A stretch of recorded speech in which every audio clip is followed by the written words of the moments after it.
shit crystalline, how can I stress when it glisten? No, Mr. Clean, pimpin' ain't a question. Hello and welcome to the stream, everybody. Welcome back to Getting Spooky with It. Tonight, we have Gargoyle's Quest and then an Ocarina of Time ROM hack called Zelda 64, Corruption's Embrace.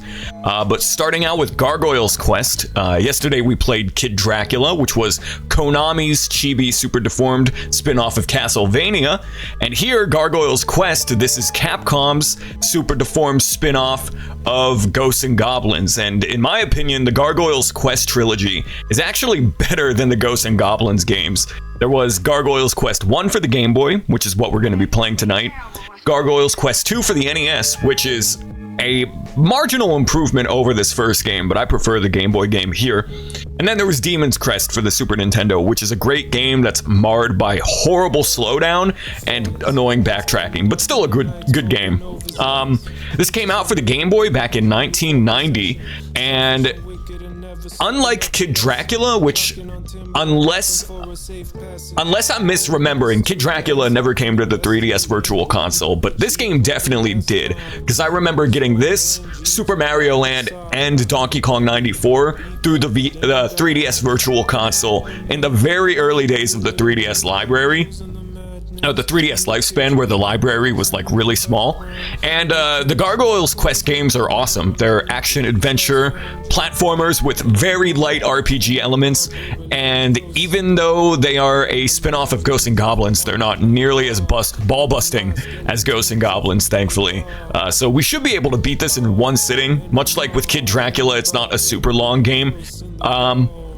Honestly, I would say even though this game is hard, it's probably easier than Kid Dracula, which is a game that is very deceptively difficult. But we beat it yesterday, which was a lot of fun. So let's take a hack at Gargoyle's Quest, starring Firebrand. A long time ago, the Ghoul realm barely escaped great peril. A large army of destroyers came from a neighboring universe. The creatures of the Ghoul realm were no match for the powerful destroyers. Just when everyone had given up hope, a great fire swept over the realm, wiping out the destroyers' army. Several hundred years have passed, and the realm is threatened once again. So this game's localization is kind of all over the place, because in the early days of Nintendo of America localizing their games from Japan, right, there's a lot of censorship, especially when it came to religious subject matter and imagery. So you can see how a game about demons and ghosts and ghouls and demonic forces, the localization of this game is completely nonsensical and lobotomized compared to the original Japanese game. A lot of the NPC dialogue doesn't really make any sense.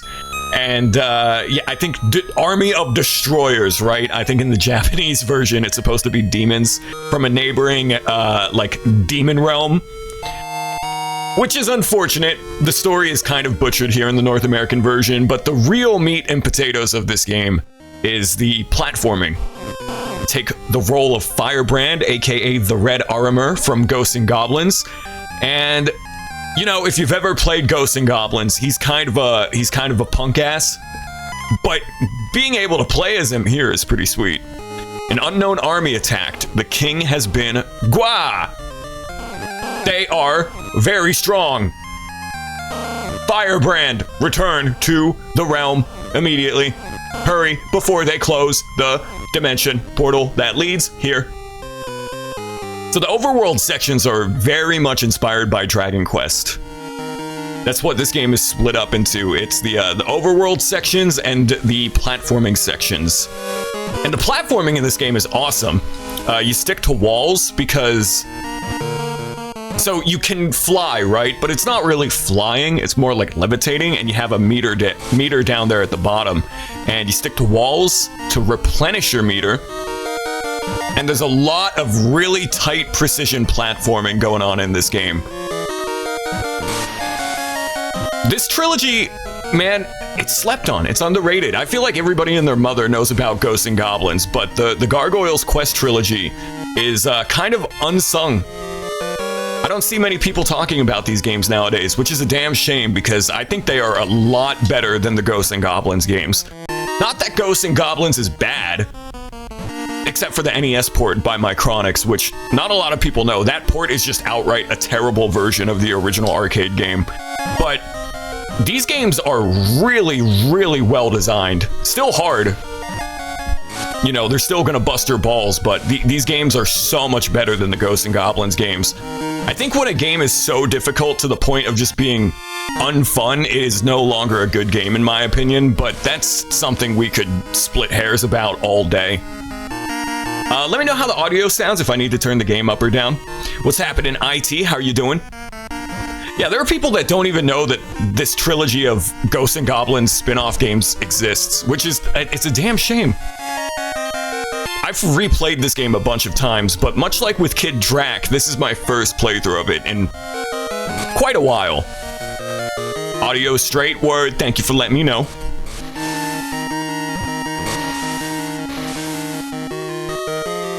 In fact, there have been a couple of Ghosts and Goblins spin-off series. In addition to the Gargoyle's Quest trilogy. I'm just checking to see if there's any secrets over here. There was also Maximo for the PlayStation 2. Here for 2 seconds. Hi. Hey, Flamingo. Thanks for stopping by. Hope you're having a good day. Maximo on the PS2 was a lot of fun as well, but that's another game like people don't remember. Ghosts and Goblins gets all of the smoke. And I like Ghosts and Goblins as much as the next guy, but those games are just too hard for me, man. I like a good challenge, but when it's just totally testicular like that, like, at that point, what are we doing here? You know? But yeah, I mean, the original arcade Ghosts and Goblins game, ironically, might be easier than the NES port itself. Because the NES port of Ghosts and Goblins is an awful, awful game. Like, it's legitimately a terrible port. People don't even know, but it wasn't even done by Capcom. It was done by a company called Micronics. And compared to the arcade game, it is awful.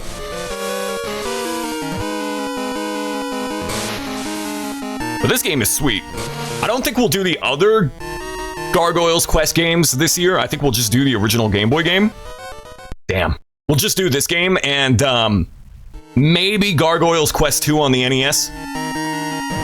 This game looks neat. It's really good.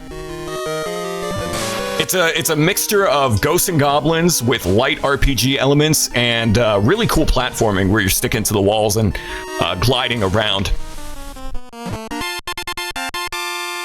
Most people would say Demon's Crest on the Super Nintendo is the best game in the series, and it is good, but I have too many problems with it, and it runs like garbage on the Super Nintendo.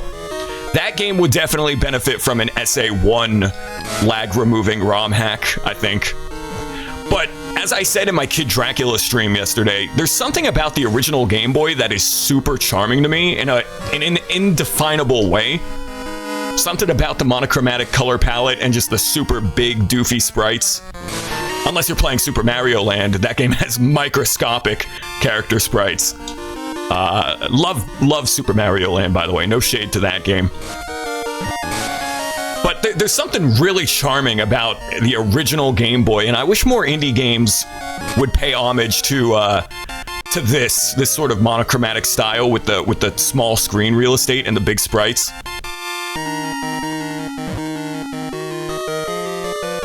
But yeah, for a very early Game Boy game, 1990, I think this came out in the summer of 1990. Oh, boss time. This game really pushes the envelope for the original Game Boy. It's really punching weight. Maximo's claim to fame in middle school was there was a guy that looked like a... What? Huh. I don't remember that from Maximo.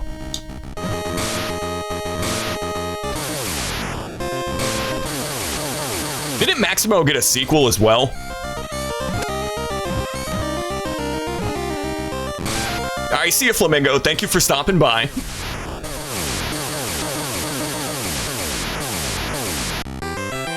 Also, if you've ever played Marvel vs. Capcom 3, most of Firebrand's moves come from these games.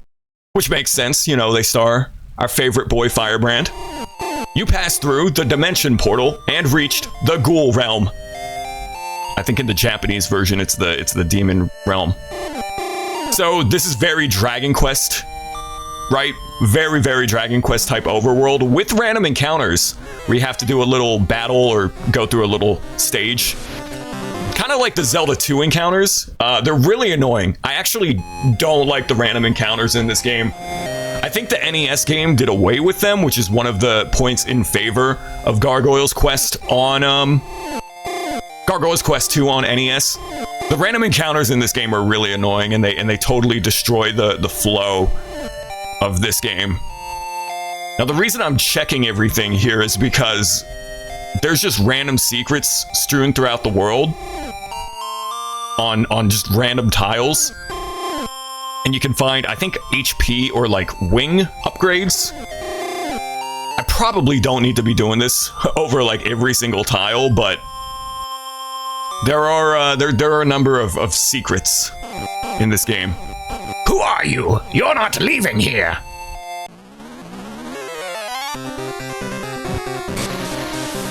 I think I am.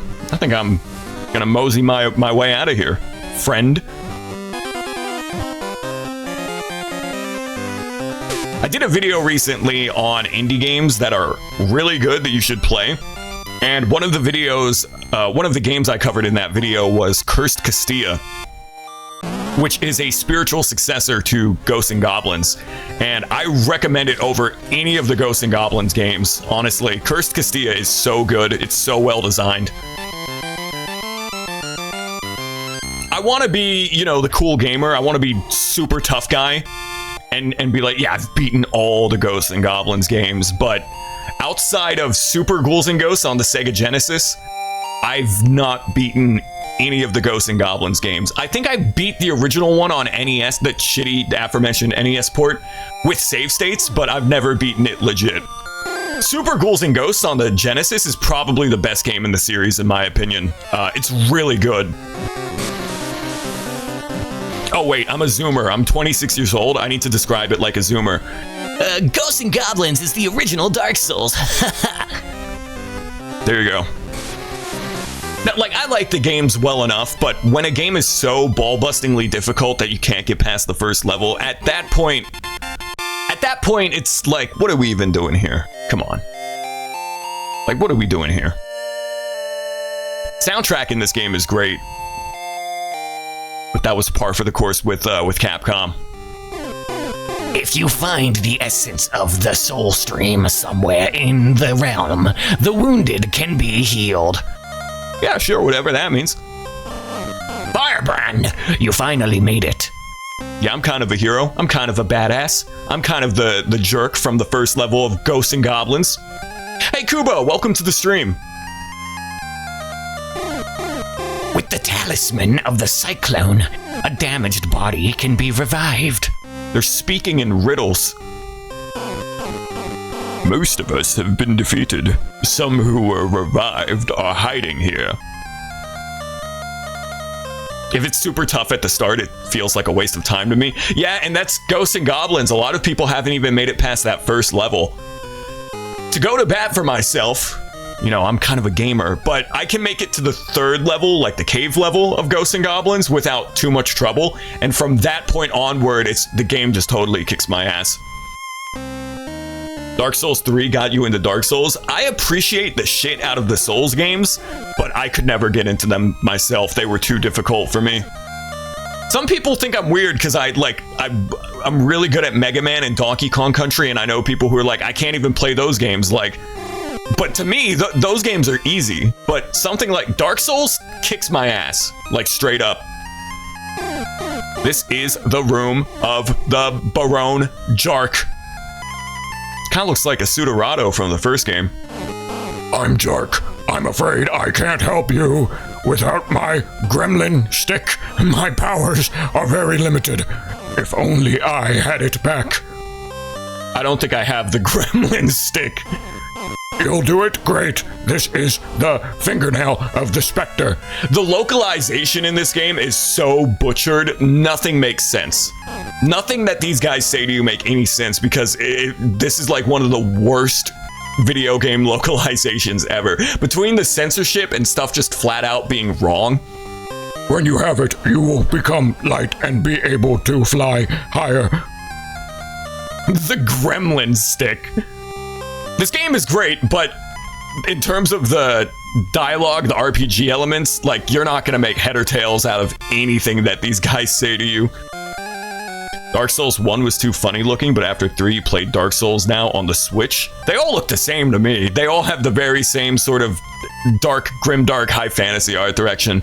But I have a lot of respect for the design philosophy of the Souls games, leaving the player to their own devices and not forcing them to sit through long cutscenes and stories.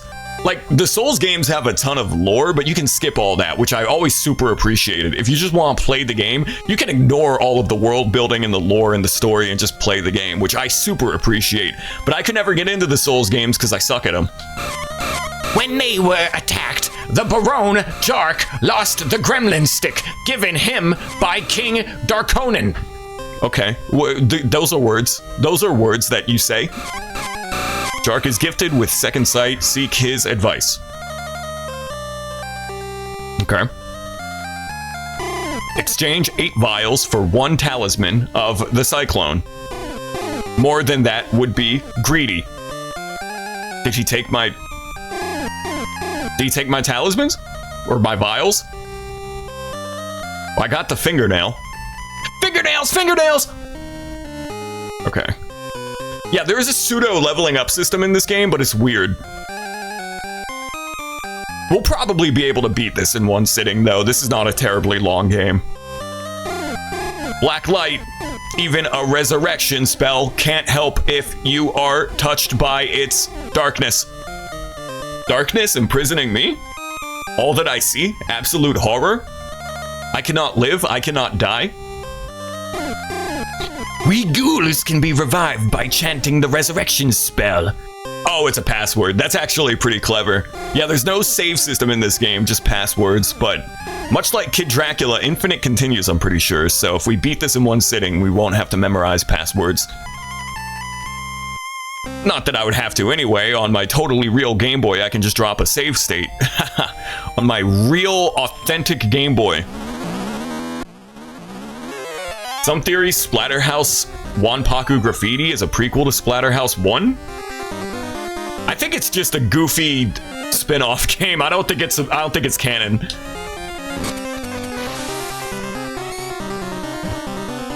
Yeah, these random encounters are very similar to the ones in Zelda 2, but in Zelda 2 they're avoidable because you can see the enemies on the overworld. That is the one thing I don't like about this game, the random encounters. I don't mind random encounters in an actual RPG like Dragon Quest or Final Fantasy, but in this they're a bit more involved, which some people might like that, the fact that you're not just mashing the A button through a battle.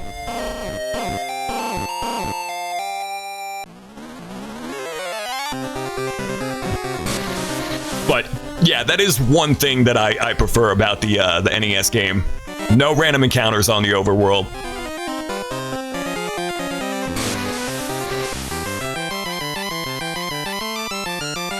Hey Azura, welcome to the stream. Hope you're having a great night. This is Gargoyle's Quest. It's a Ghosts and Goblins spin-off game for the Game Boy. Gotta check every single corner. There might be secrets, there might be vials or talismans. The real monsters, the Ku Klux Klan, zoinks.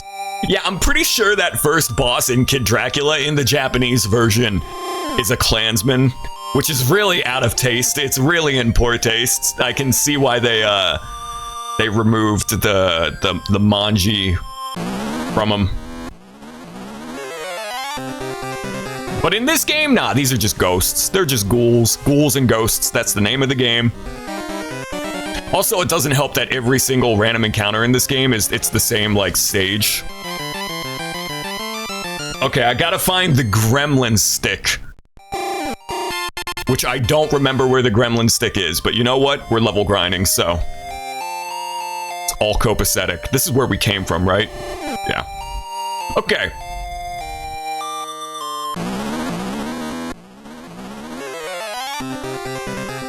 I think he mentioned something about using the fingernail to you use the kid-named finger to fly over longer distances, so maybe that's what I do. I gotta fly over that body of water. It has been, much like with Kid Dracula, it has been a long time since I played this game, so...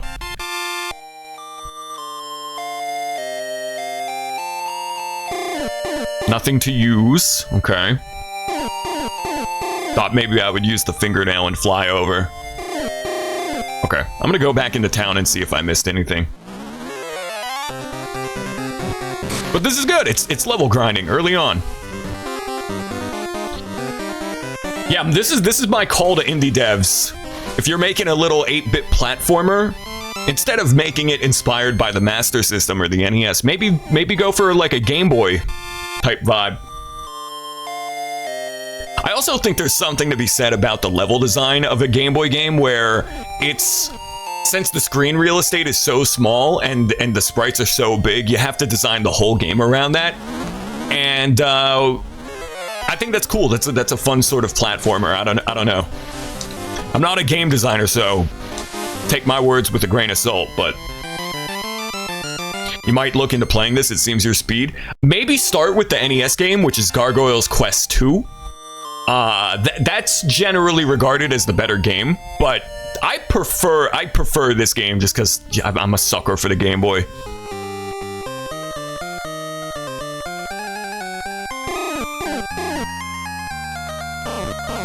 When you have it, you will become light and be able to fly higher. Butterflies in the sky. I can fly twice as high. So unless I'm missing something from an NPC here, I think we talked to everyone though. I can't leave that way. Oh yes I can. Silly me.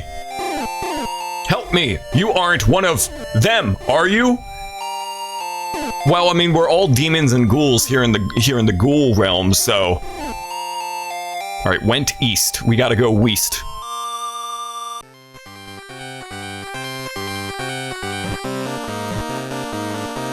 Can I make that? Yeah. The soundtrack is so good, man. Capcom needs to bring this spin-off series back. There was a new Ghouls and Ghosts game in 2019, I think, Resurrection, Ghosts and Goblins Resurrection, and that game was pretty good, but I didn't finish it. But if they dropped a new game starring our boy Firebrand here, oh yeah, that would be an instant purchase for me.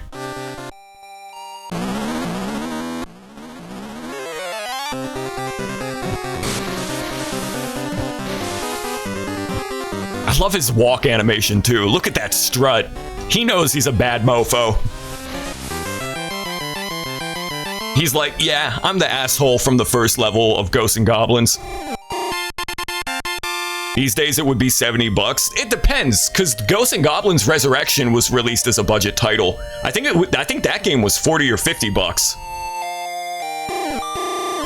We still get affordable games. Shinobi Art of Vengeance was $30. Pac-Man World 2 Repack was $30. Obtained 1 talisman of the Cyclone.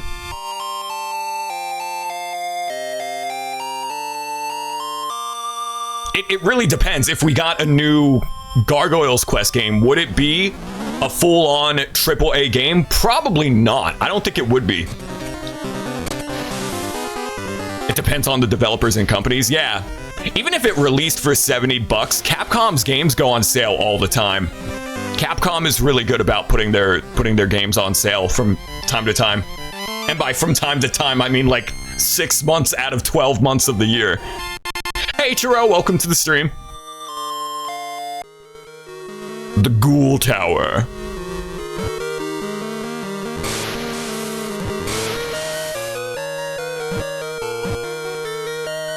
But yeah, I just love the gameplay loop of clinging to walls and gliding from one to another with your limited stamina. Wing stamina, I guess. But I've always preferred these games over the mainline Ghosts and Goblins games. Not that... I keep beating a dead horse here. Not that they're bad. I like Ghosts and Goblins as much as the next guy, but these games are a little more forgiving and a little more fun, in my opinion.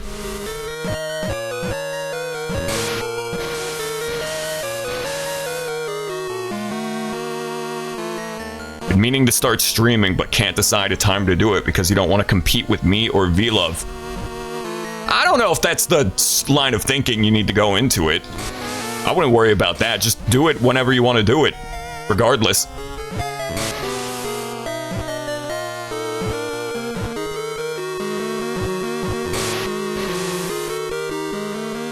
Oh man, that's a tight jump. Hold up. Okay, that's a one-hit kill. Unless I only had 1 health. Alright. Okay, run it back.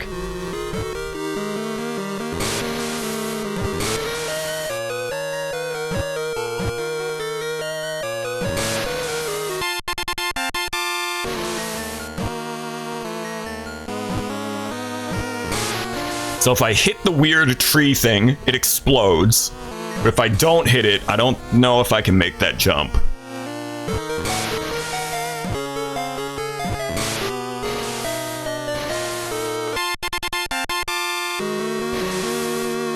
You know what? New idea for a new game. Konami Capcom crossover. Kid Dracula meets Firebrand. What do you think? It could be like the Jimmy Timmy Power Hour.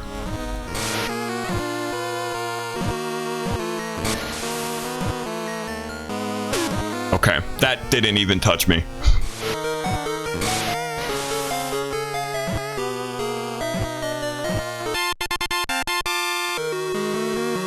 I think that would be pretty badass.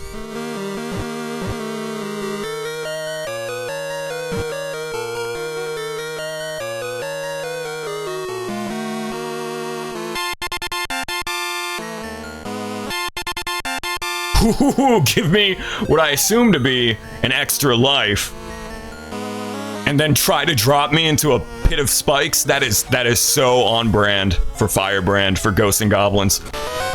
Well,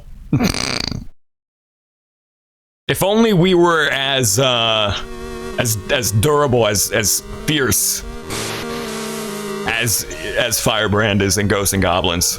This game's hard. I still think it's maybe easier than Kid Dracula, because Kid Dracula, for such a cute game, it is deceptively ball-busting. But I think this game's maybe a bit easier, but we'll see. Maybe I'll eat my own words.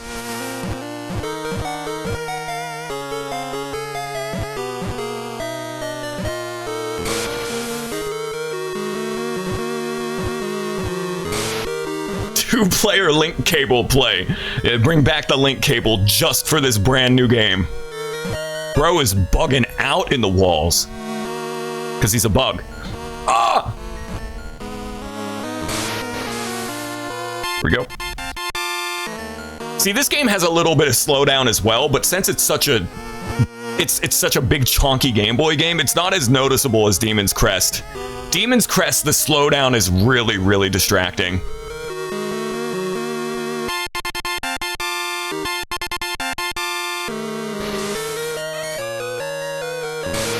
I'm gonna lure him up here.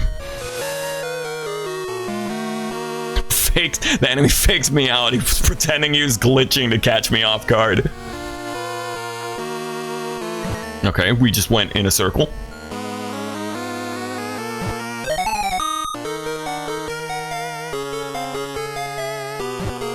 Where's the gremlin stick? I need the gremlin stick.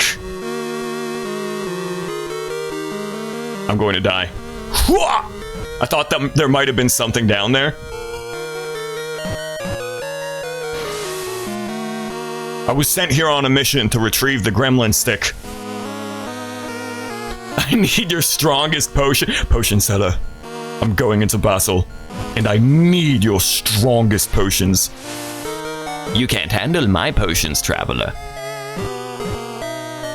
Is the color palette the same as Kid Dracula? So original Game Boy games only, they were quote-unquote black and white, but it was really just they had one 4-shade palette. This is the Super Game Boy, which was an accessory for the Super Nintendo where you could play Game Boy games on it, and this was the default color palette, this sort of like orange and purple, and it's my personal favorite for colorizing Game Boy games, but I could change the color palette if you guys wanted to on my totally real Super Game Boy. Hold up. This is what original Game Boy games looked like on the very first model. It's like pea soup green, right? Then you got, oh, just ignore this. This is the UI of my real Game Boy. This is the Game Boy Pocket, which was like black and white. Then you had Game Boy Light, which was like this blue shade. The Game Boy Light was only released in Japan, but it was the only version of the original Game Boy to have a backlight. Then you got Game Boy Color, which had a bunch of different color palettes. If you booted it up and like held a certain button on the D-pad, it would change the color palette for you. So you got a bunch of these. And this is, even though this is RetroArch, you can do this on like actual Game Boy Color. You can change it pastel. But I like to do the Super Game Boy, just the default Super Game Boy color palette. And honestly, I like it more than full color Game Boy Color games. I don't know why. I think it's really charming. Game Boy Color sometimes knows to color original Game Boy games. Only a handful though, like Wario Land 2, amongst the others.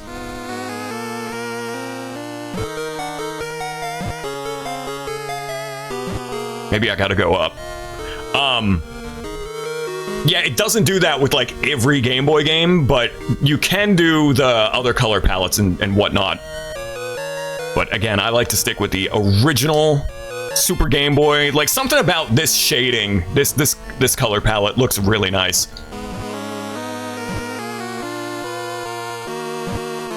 Guys, remember Wario Land? Incredible, incredible. Man, that video is iconic at this iconic at this point. Incredible, incredible.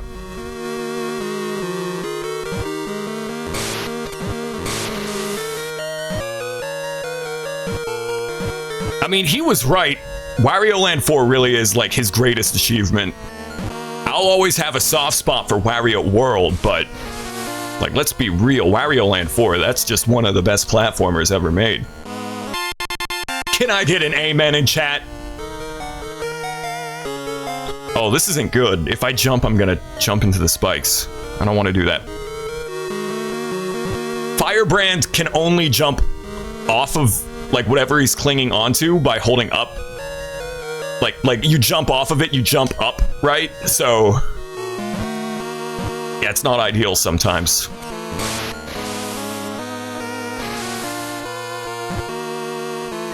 Amen, amen. Thank you, chat. I thought I was gonna get crushed there for a second. Incredible. Ah, what? What hit me? I've been bamboozled. You've never played Wario Land 4? You're doing yourself a disservice. That's what I meant by like when you're clinging to the walls, you can only jump up. You can't let go and drop down.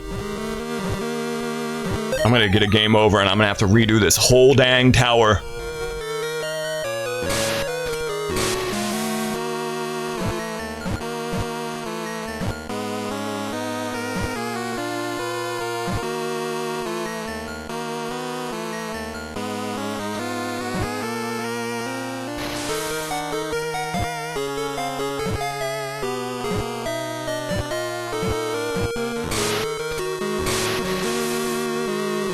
Whew.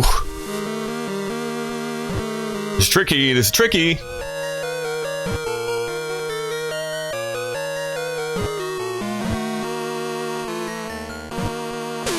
Come on. I'm gonna die again. I'm gonna jump into it because I can't get down. Look. I'm pressing the D-pad, holding down on the D-pad, you still jump up. That's another problem with this game. It's not ideal. Whenever you got spikes above your head. Short hop, that doesn't exist in this game. No matter how hard you press A, he jumps at like the same sort of force.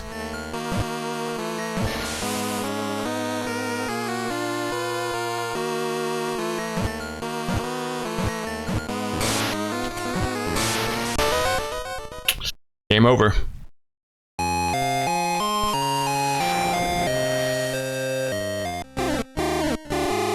enchanted the resurrection spell. You've been revived in the realm.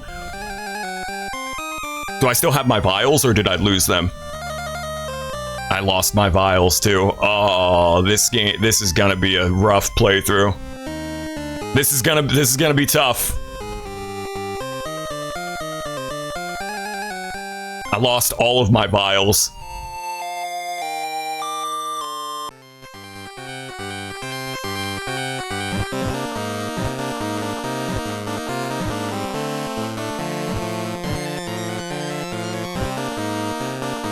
Maybe I spoke too soon about Kid Dracula being the harder game.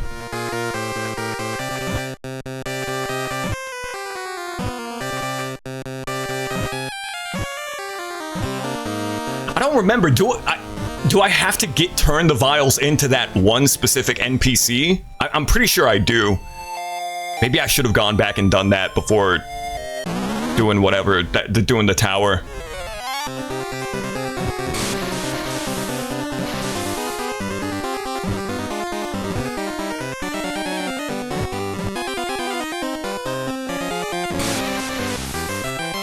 You can also only fire one shot at a time. So it's not like Mega Man where you can pew pew pew pew pew pew with your Mega Buster. You only get one shot on screen at a time. Up ahead is the Palace of Darkoan. Well, what are you hiding behind there? I want to see what's in that cave. A secret, perhaps? The gremlin stick, you are a stupid henchman of that Barone. I sealed that stick away in the big tower monster. Just really good localization. The gremlin stick. Y'all remember that one toy, the evil stick, that had a weird picture of a demonic looking woman cutting her wrists? And it was found in like dollar stores across the United States. What was the deal with the evil stick? Did I imagine that whole thing? That was a thing that happened, right?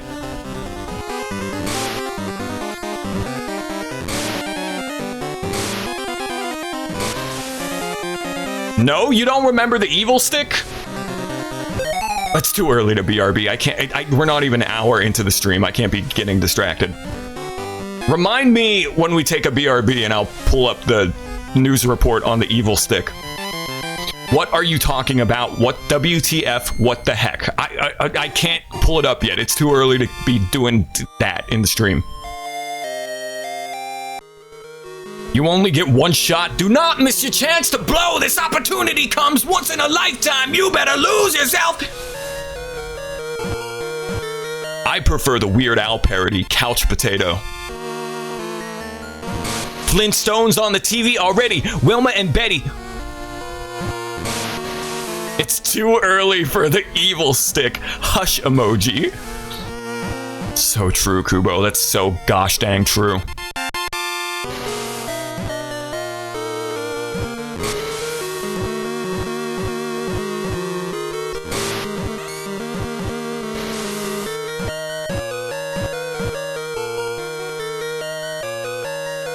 Are you telling me Eminem doesn't say give it a who? No, he doesn't. What did you think the lyrics to Lose Yourself were? Here's my hot take. Till I Collapse off of the Eminem show is the better anthem than Lose Yourself. Solely because it had Nate Dogg on the hook. Rest in peace, Nate Dogg.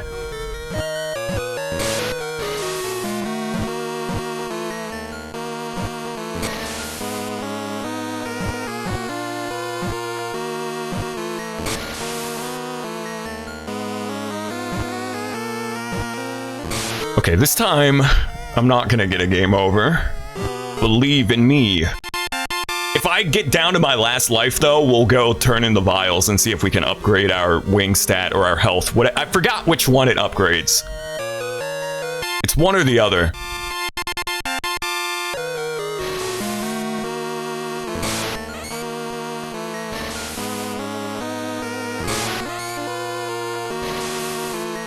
can't get over Firebrand's strut. Look at him. He's stomping through here. Look at him. He knows he's a bad mofo.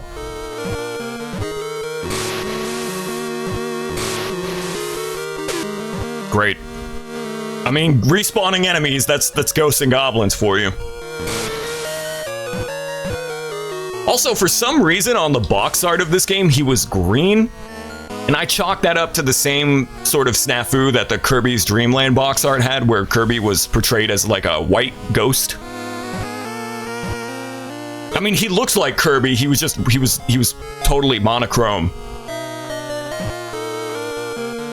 The artist who was contracted to do the artwork probably didn't have any reference material. He was just like, yeah, he's green. I didn't touch those spikes. Kirby didn't have a color back then. No, he was pink. On the Japanese box art, he's pink, and in concept art, he's pink. I'm pretty sure that's a misreported fact by Did You Know Gaming, which back in the 2010s, like in the early days of Did You Know Gaming, they did a lot of that. Like misreporting erroneous information that, oh, Kirby didn't have a color palette yet, which is not true.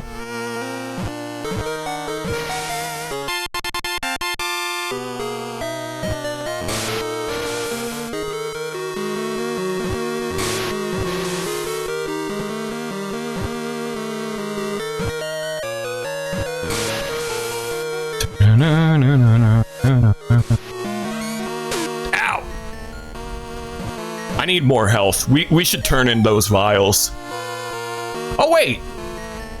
I do keep my vials. Okay, well, next time we die, we can just turn them in and upgrade our health, right? It's either our health or our wing stamina. I don't remember which.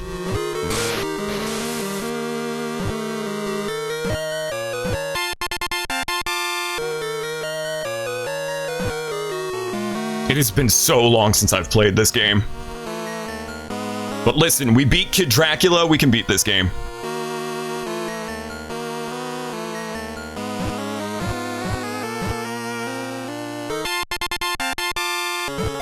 Health is probably more important. I agree. If I can choose between the two, which I don't think... I think vials are for health. I'm pretty sure, but... I agree, I would rather have more health than more wing stamina. Because the hitboxes in this game are a little jank. They're a little busted.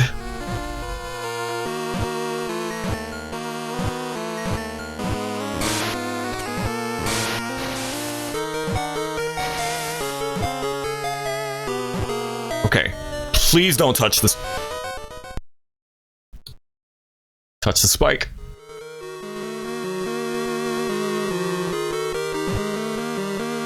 I told you not to touch the spike, Firebrand. And you went and did it anyway.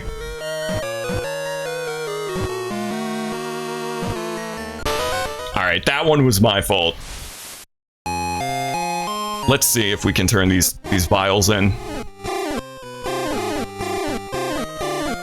I need more health. Was it this guy? Exchange 8 vials for 1 talisman of the Cyclone. More than that would be greedy. What? He's not taking them?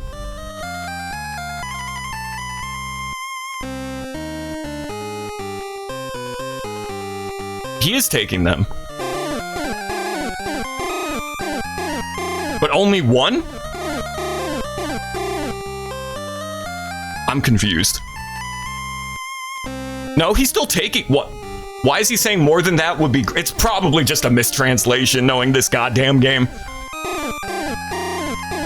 Who knows what the Japanese dialogue is? He probably just says, thank you, come again, what are you buying, what are you selling? Stranger, now that is a weapon.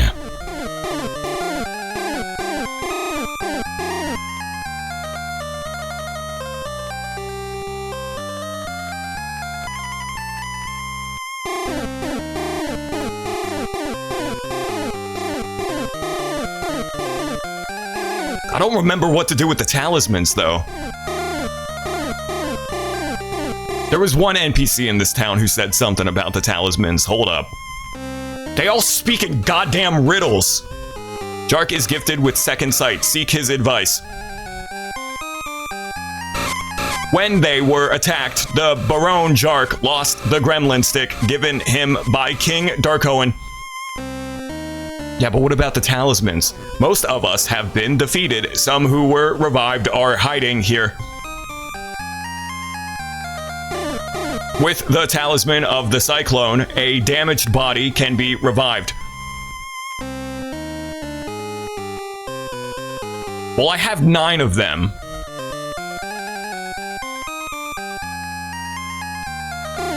This is the room of the Baron Jark, and Jark wants the gremlin stick, which is in the big-ass tower, but the problem is I can't get through the tower because I keep dying.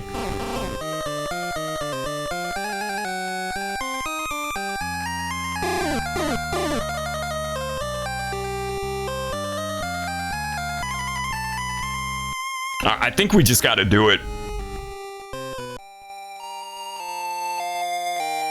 We just gotta do it. I gotta lock in. I wish I had more health, but at the moment, I don't think there's any means for me to upgrade my health.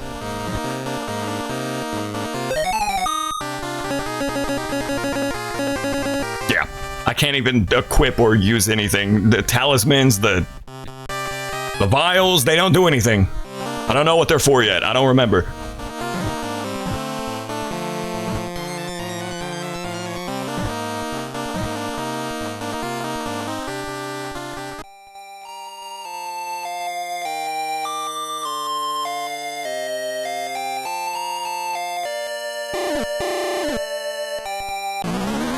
Apparently the talismans you get are extra lives? No, because... Oh, they are. I didn't even notice that. I mean, that is what he said. They let you revive, but I thought it was like a metaphor. Okay. How do I upgrade my health then? Ow.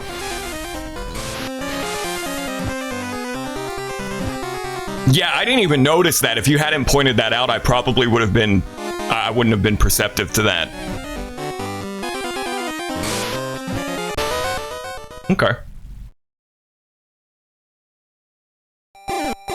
You consumed 1 essence of the soul stream. Your body is healed. Okay.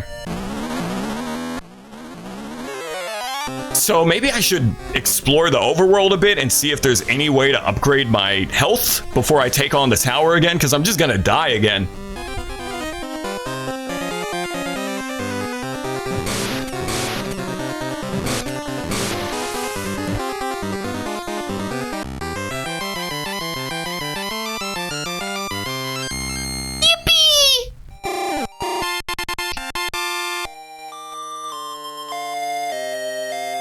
Checking for secrets.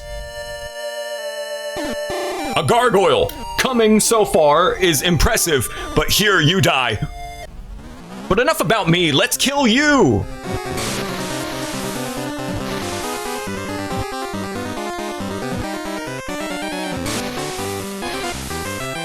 Yeah, I don't think so.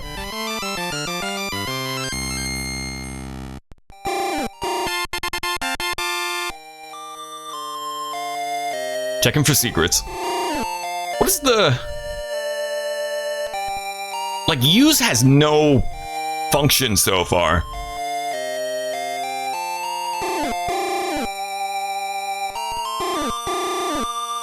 Is getting spooky with it your parody of Will Smith's Getting Jiggy with It?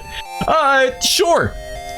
I think subconsciously I was inspired by Vinny Vinesauce's Getting Weird with It, like when I was coming up with the title. See, there's a secret. It's like in Pokemon. I think subconsciously I was thinking of that, but I don't quite know where the origin of it. Like, it was just something I came up with. Big Willie style. All right, I don't think there's any easy way out of this. We just gotta do this and not die.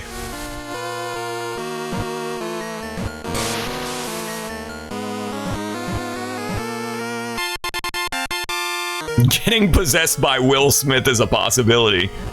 Yeah. Let's rewind time.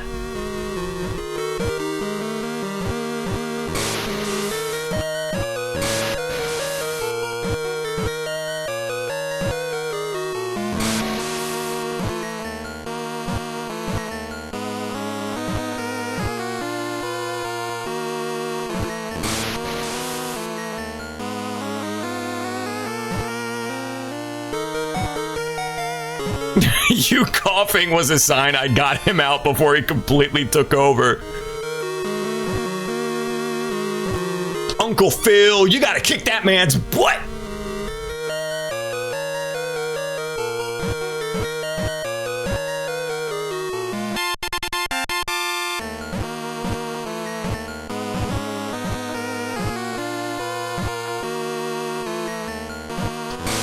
I got it this time, for sure.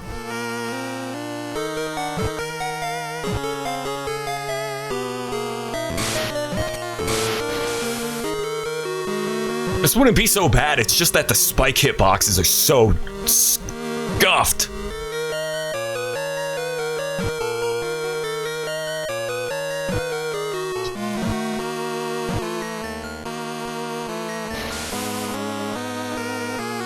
Big Willie Style's a good album. It's a 90s like pop rap album. You're not going to be listening to... You're not going to get anything on the same level as Illmatic or Reasonable Doubt or Moment of Truth by Gangstar, but it's a fun, stupid pop rap album from the 90s. I've got nostalgia for it. Getting jiggy with it's a banger. Again, nothing on the level of Illmatic or Gangstar or Public Enemy or pretty much any rapper or rap group from the 90s, but still. What is that big malignant looking tumor? Is that the big Getty Star from Cooler's Revenge?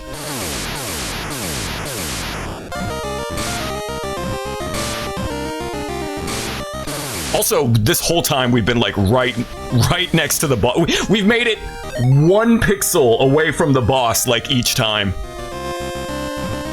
All it took was me thinking about Will Smith in order to win. Okay, this is a little tricky though, because if he despawns, he doesn't... Yeah, if I go off screen, he doesn't... I gotta do it like that. I gotta shoot and then jump. Did I win? I don't think I won. Oh, there's more! But wait, there's more!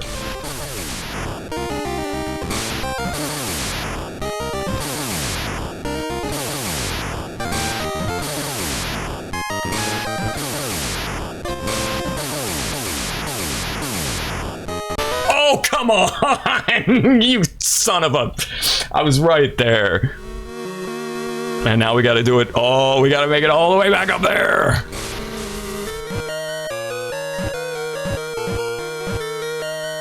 All right. Okay, Firebrand.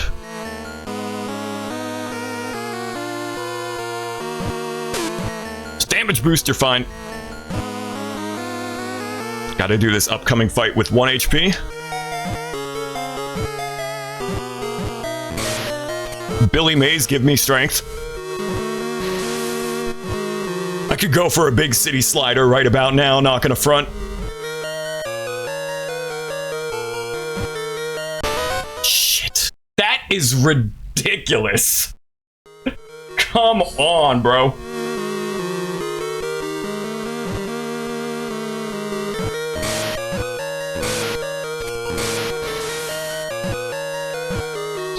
But I'm stubborn. We're gonna beat this damn game tonight. I don't care if it takes me 7 hours. Still less difficult than the Ghosts and Goblins games, like less ball busting. Somehow.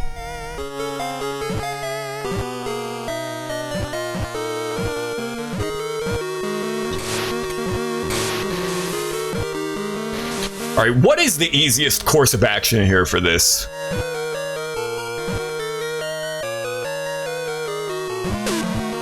I guess just damage boosting it.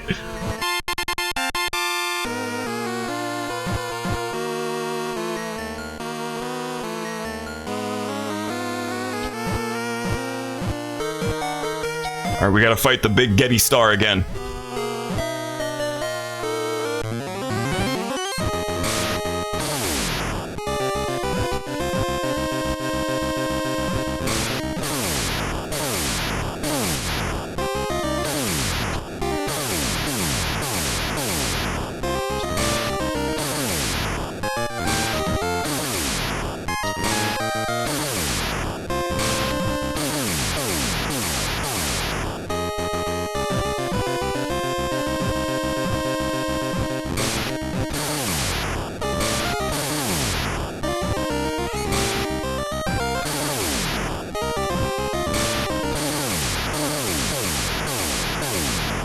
That's a nice chonky sound right there.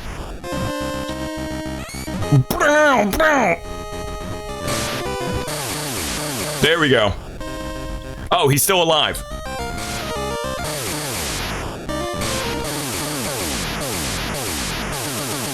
Well, it took me long enough, huh?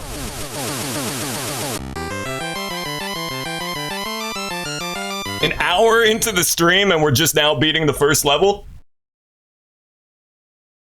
Don't tell me I have to get out of here. Oh, do I have to make it out of here too? No? Is this the exit? It's the exit. Whew. You acquired the gremlin stick. Now's about time for a BRB, where I can show you guys the evil stick. There was a news report on it. Hold up. Evil stick. Oh, Scared Theater did a video on it. Years ago, apparently. This was real. It kind of looks like a satirical video, like a parody, but this was a real thing. There's BRB out of here. Lots and lots of trains. Also, I can't make lots and lots of trains the new BRB because it got copyright claimed. So if I used it for the BRB, every single stream would get claimed. A disturbing image hidden inside a toy purchased at a local dollar store. News Center 7's Lauren Clark with why a Kettering mother wants it off the shelves. A mother bought her toddler this princess wand at the dollar store behind me. Imagine her surprise when the curious little girl peeled back the foil to find this image of a girl cutting herself inside. The packaging promises fairies and, quote, wonderful music, but I doubt many people would call this music. It's difficult to see the image clearly in the dark, but if you pull back the foil, there's no mistaking it. And if you look close enough, it's not a drawing. It's an actual picture of the girl slitting her wrist. I'm outraged over it. I want to know how they think that is suitable for a child. Nicole Allen said she found the wand for her. It's such a weird story. I think about this from time to time. This was such you just have to wonder, okay, this toy was manufactured somewhere in like China or Taiwan in a like an assembly line, like big ass, like cheap plastic toy, right? But how does this happen? Do you think it was just one disgruntled factory employee who decided to pull a prank, and then this woman was so happened to buy it, like the evil stick? Also, it's called the evil stick, so I don't know what this lady was expecting buying a toy called the evil stick. Moreover, I'm pretty sure that's from like Cardcaptor Sakura. Like, I'm 90% sure that's what the artwork is from. It's just so freaking bizarre. And this is probably the most bootleg looking dollar store I've ever seen in my life. It's not Dollar General. It's not Family Dollar.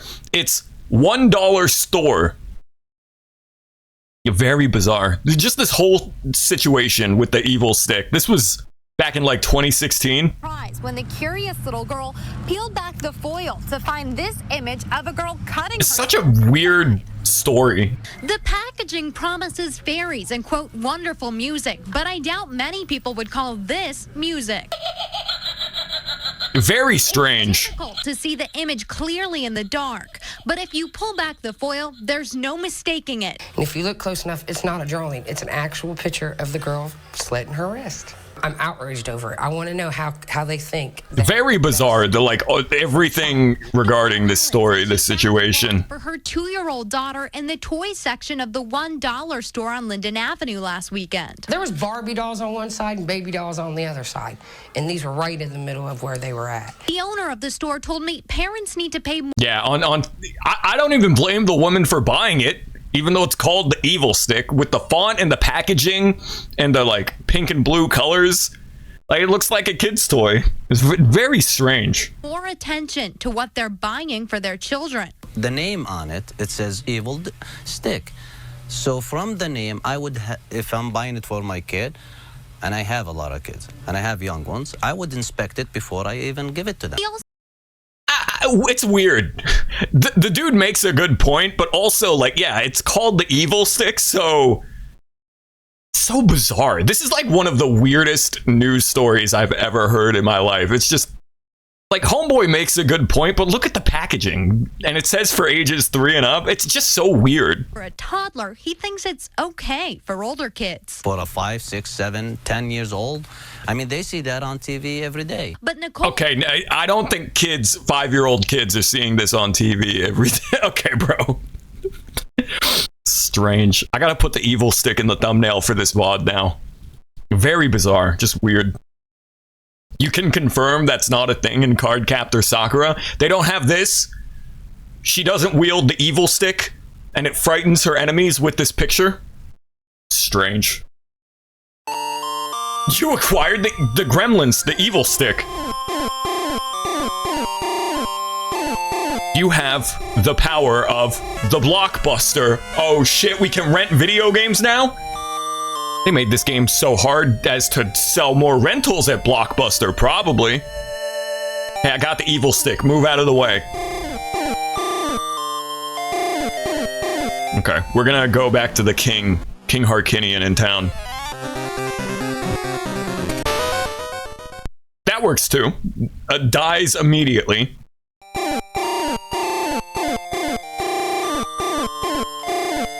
There's this weird audio effect in this game with the text where it sounds like it's sidechained to the background music. So basically, like, whenever the text is playing, the audio ducks in and out. Whenever the text is scrolling. I can't think of another game that does that. Maybe that's just a quirk of the Game Boy audio hardware. The 4-channel audio hardware of the Game Boy.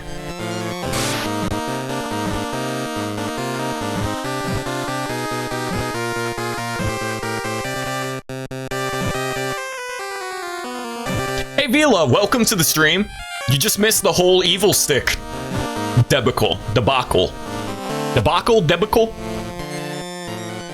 Hello, Travis, how do I get to the hospital? Alright, I got your gremlin stick. That's it. I owe you my happiness. That's it? You're not gonna like level me up and make me stronger? Yes, I can feel my power returning. Oh no, I see the king enveloped in flames. Firebrand, hurry up. Take this candle of the poltergeist to King Darkoan. You have the candle of the poltergeist. Evil Stick is Bramble. Yeah, Brambles are pretty evil. Okay, well now we got a candle, so maybe we can go through caves with it. I wonder if there's a ROM hack that fixes the just bizarre, broken localization of this game, the weird-ass dialogue.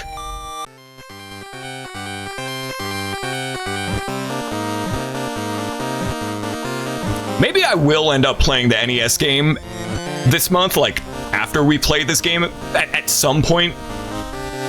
Just to compare and contrast them, because the NES game is very similar to this game, and I've always preferred the Game Boy game here just because, again, I'm a huge fan of the original Game Boy, but I don't know, maybe the NES game is better after all. Not that this game is bad, but it's mainly just the random encounters that annoy me.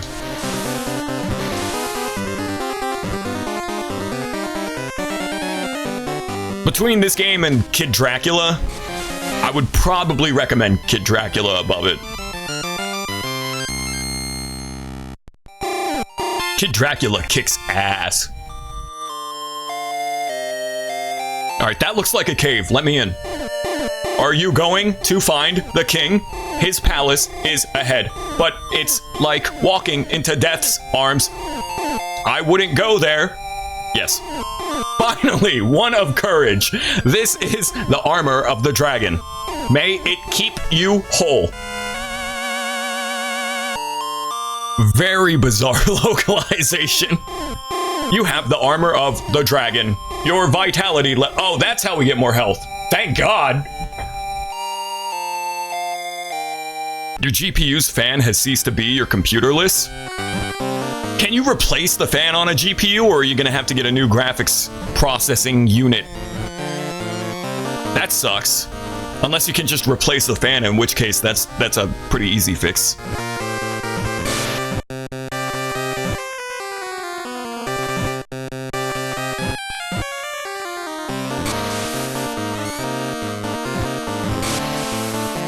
This is the Sandopolis Zone quicksand.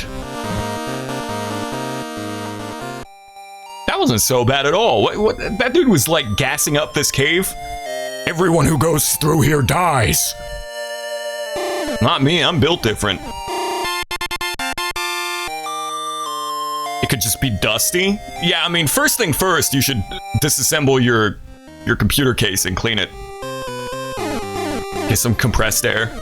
If you go north, you will find the palace. King Darkoan, I heard he was killed by the destroyers. Well, wrap it up, everybody. That's the end of the game. King Darkoan is dead.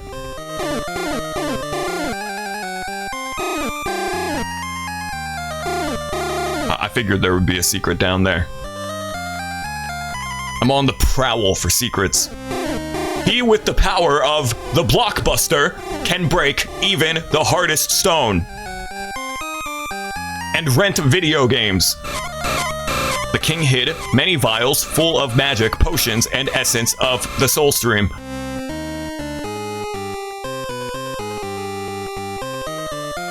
This guy will give me more lives.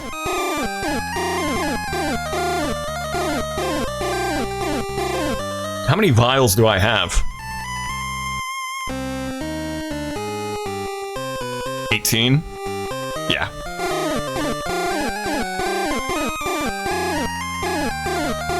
Just like in Kid Dracula, we're gonna farm lives. I swear that half of the Kid Dracula stream yesterday was me just playing the mini games because they were so fun. Some ghouls have changed size. Be careful. Be careful. Alright, I already talked to you.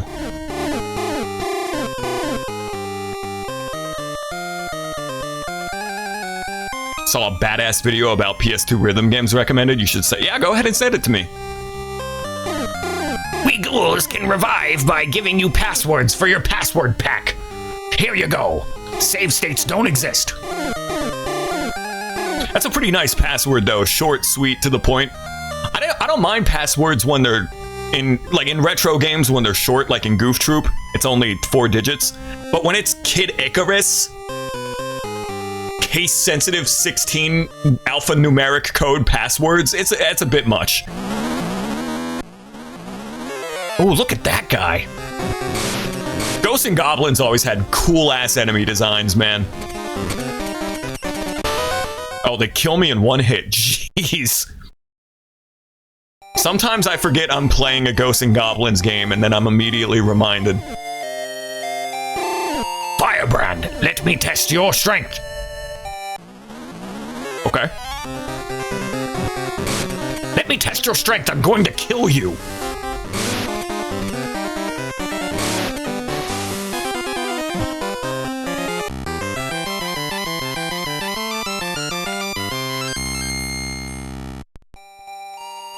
Well, I killed him.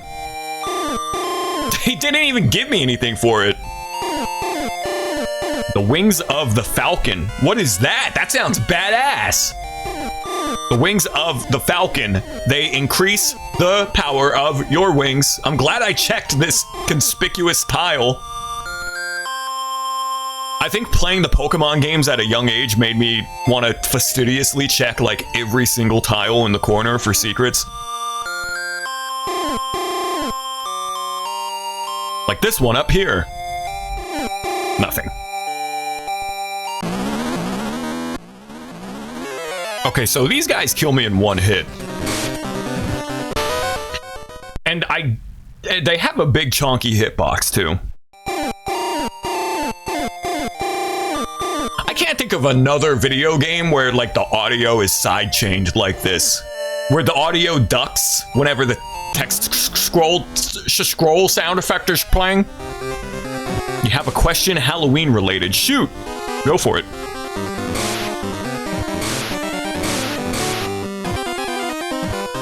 Ever try saying the Bloody Mary thing in front of a mirror at midnight? Yes, I have. And in fact, I cover that in an upcoming stream we're going to do about American urban legends and folk tales. I made a PowerPoint. I'm saving the remainder of the like the creepypasta stuff and the slideshows that I've made for the end of the month. I don't think I'm going to be doing any video game related streams in the last week of October. It's mostly going to be stuff like that. I'll probably do a couple of video game streams here and there, but... Can I use my Blockbuster thing? Yeah, this thing?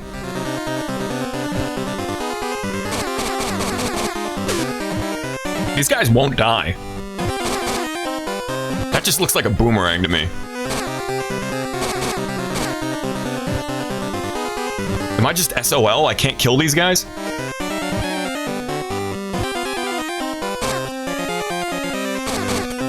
No, I gotta hit them from behind, but I've been doing that.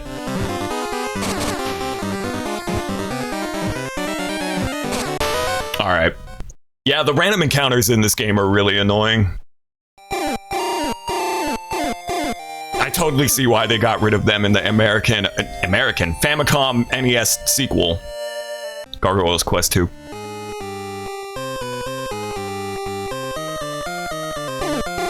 We were caught and thrown in here. What's happened to the realm? The path to the palace is blocked. If we only had the wings of the falcon, we could get there with one jump. Man, one jump, one punch man, one jump man. The Brazil version of Bloody Mary is the Blondie from the bathroom, which is kind of funny. I also tried to summon the Tails doll as a kid. That didn't work either. Hey there, what are you doing? If you are loafing around, I'll eat you. Okay, I'll be sure not to loaf around. Hey there, what are you doing? If you are loafing okay, he just says the same thing. This really is an RPG. I saw some strange wings under the huge tree behind the palace. That is the most succinct, straightforward piece of NPC dialogue in this game. I am amazed that an NPC in this game gives you a hint that is that helpful. I already got the wings though, so we're good. A foreign army attacked here a long time ago. Could it be the same one? This game is awesome because it gives me an excuse to do my goblin voice over and over again. We ghouls can be revived by chanting the resurrection spell. Here's a password.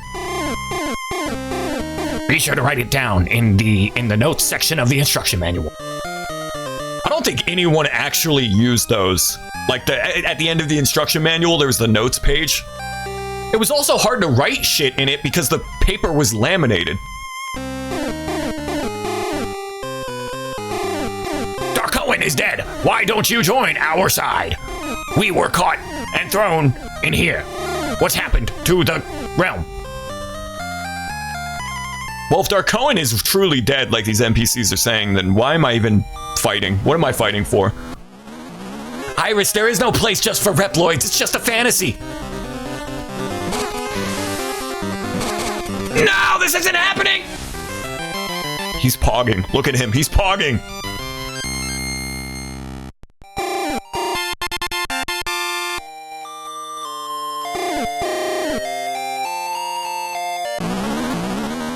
This is just like the 90s show The Gargoyles. I watched a bit of Gargoyles on Disney as a kid. Gargoyles rocked. Wasn't as good as Goof Troop, but still pretty cool. Going to the Goof Troop, where we always stick together. There's a connection between Goof Troop and Resident Evil, believe it or not. Goof Troop was directed by Shinji Mikami, who would go on to be the director for Resident Evil. At least the first game. I don't know if he did the other ones. I think Hideki Kamiya did Resident Evil 2.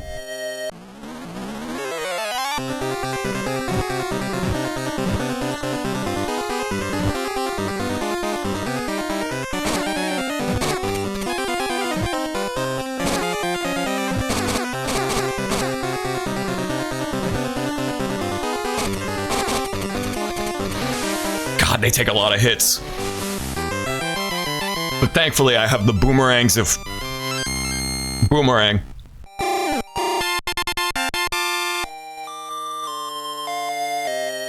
Now, since I have the wings of the Chimera, or whatever it was, the wings of the Wyvern, I can probably make this, right?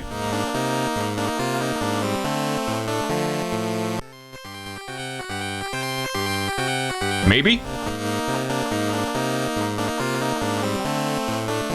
I don't know, even with the wings of the Wyvern.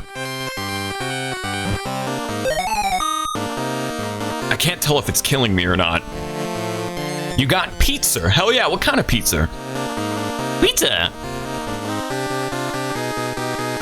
Ooh, barely made it.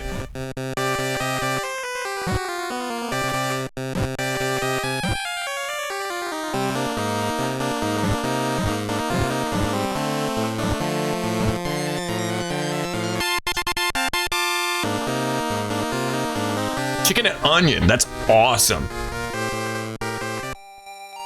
My go-to pizza toppings are pepperoni, mushroom, and some kind of pepper. Peppercini, bell pepper, jalapeno. Banana peppers are really good on pizza. How am I supposed to dodge this fool? He's the size of goddamn Wyoming.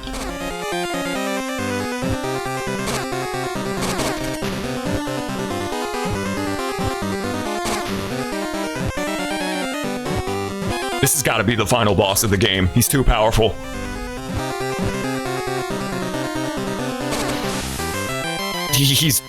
I've bested him. I am the true Demon King.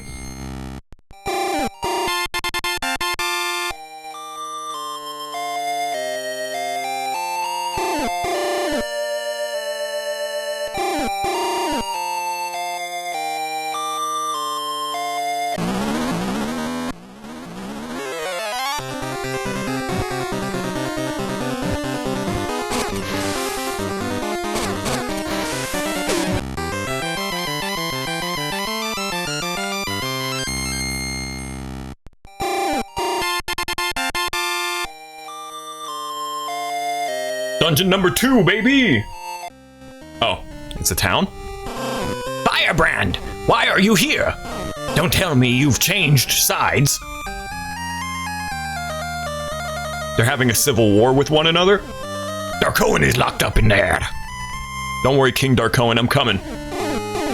That must be the King of Destruction's army. They have been called from their graves to destroy the Ghoul Realm.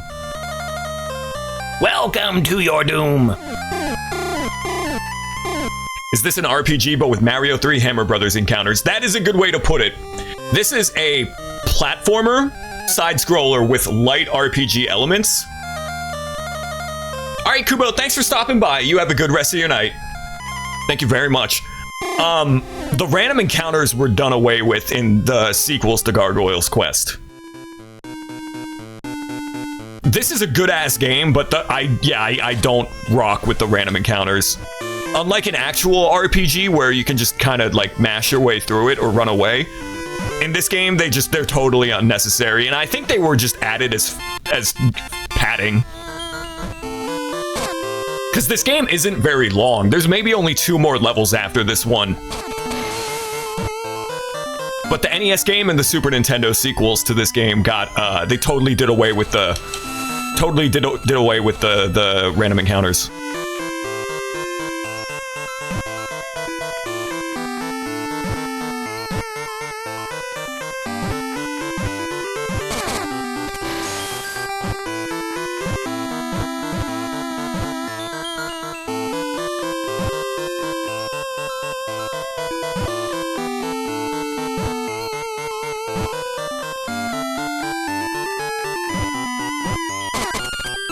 back. He's back for revenge.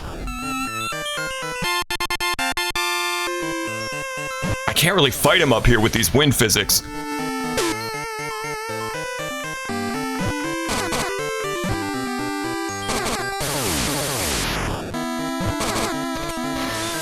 There we go. See, this is like the type of slowdown you would see in the Super Nintendo Demon's Crest. Like that I'm sure there's a ROM hack that removes the slowdown in that game by now, but that is the one thing holding it back.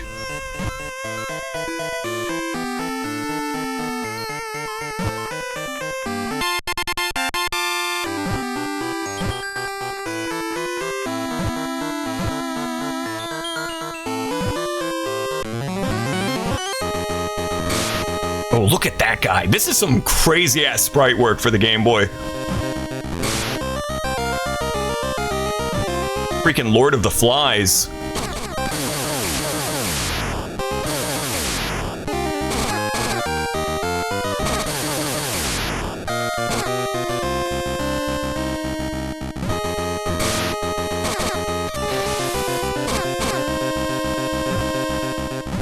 These instruments are very Shovel Knight-y. Yeah, the soundtrack is great too. It's got that chonky Game Boy Square Wave sound.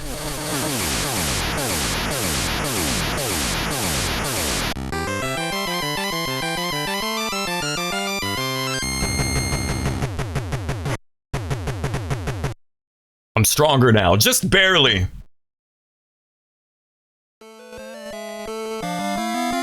Oh, this is some Dragon Quest ass music.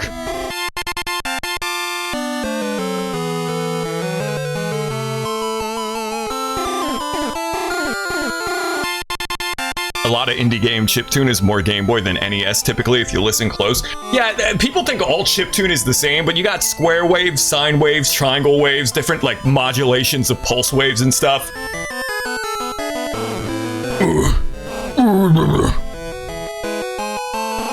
Hello, sir. I'm here to save you. The candle of the poltergeist.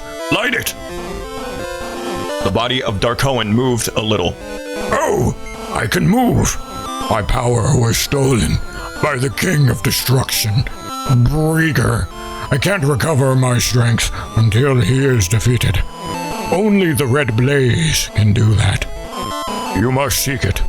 According to legend, it will burn our enemies out of the realm. Yes. Okay. I'll give you my remaining power. Ah! The power of the king flows into your body. Wait a minute, I thought I was the Red Blaze. Isn't that Firebrand's nickname? Okay. Now you are powerful. Major Rita might know how to find the Red Blaze. Who is Major Rita? Go meet Byman in the eastern part of the land. He will know where Major Rita is. Okay, that actually answered my question. It's weird how there are moments of clarity in this game's dialogue when it's otherwise complete and total nonsense. Because the localization was butchered and lobotomized and censored to hell by Nintendo. Major Rita is Majora's daughter.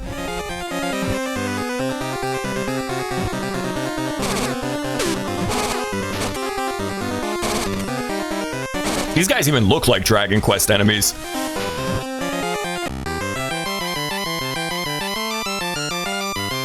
I still recommend this game in spite of the random encounters, but if there's a ROM hack that maybe removes the random encounters, that would be the definitive way to play this game. Or I guess you could just play the NES sequel, but I like the Game Boy. It's cool, man. How many vials do I have? 5. 25. I was looking at my talismans. 16 vials? Now we're getting greedy. More than that would be greedy. You're greedy. You're taking 16 of my vials for 1 life?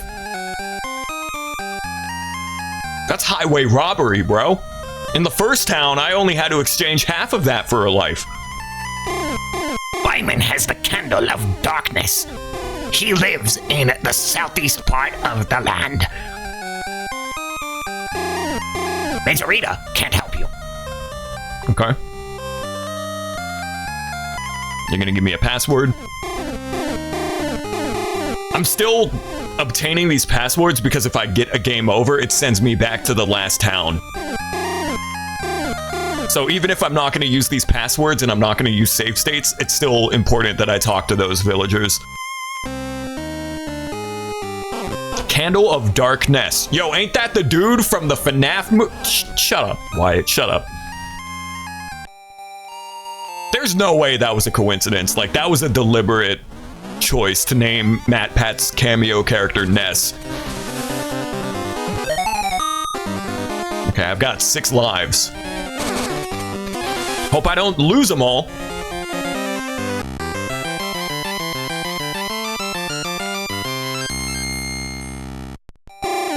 I keep comparing this game to Kid Dracula, but it's not really fair. This is a super early Game Boy game that's really ambitious and it's trying to be like a full-scale adventure.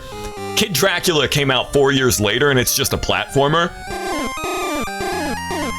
But I still think I like Kid Dracula a bit more. After comparing these two Game Boy games I played a lot during my teen years, I think Kid Dracula is the better game.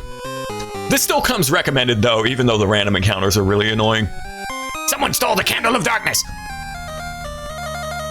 Lives don't come back after you game over? No, I don't think so. I think you game over and then you just get sent back to the last town where you got the last password. But that's just a theory. A game theory. With the powers of claw, you can easily climb even the sheerest wall. Oh, right. I remember that actually. Yeah, claw. It's called claw, but you make like gummy surfaces on the spikes and you can climb up them. It's unfortunate that you get it at the very end of the game because it's a really cool mechanic. You come back with just 3 lives. Why do you say that as if you're surprised that this Game Boy game from 1990 would pull something like that? You are as red as fire. Okay. Well, the last guy took all of my talismans, or all of my 32 vials! Okay, at this point, we're getting no extra lives unless I go all the way back to the first town, which that ain't happening. Talismans were permanent. They might be. I haven't gotten a game over since we stocked up on lives, but I don't think they are. You are Firebrand, aren't you? You look like hero. Try your skill against me. Sure. Look at this little fella. Oh, he's schmoving though. He's fast as hell. Well, now he's dead.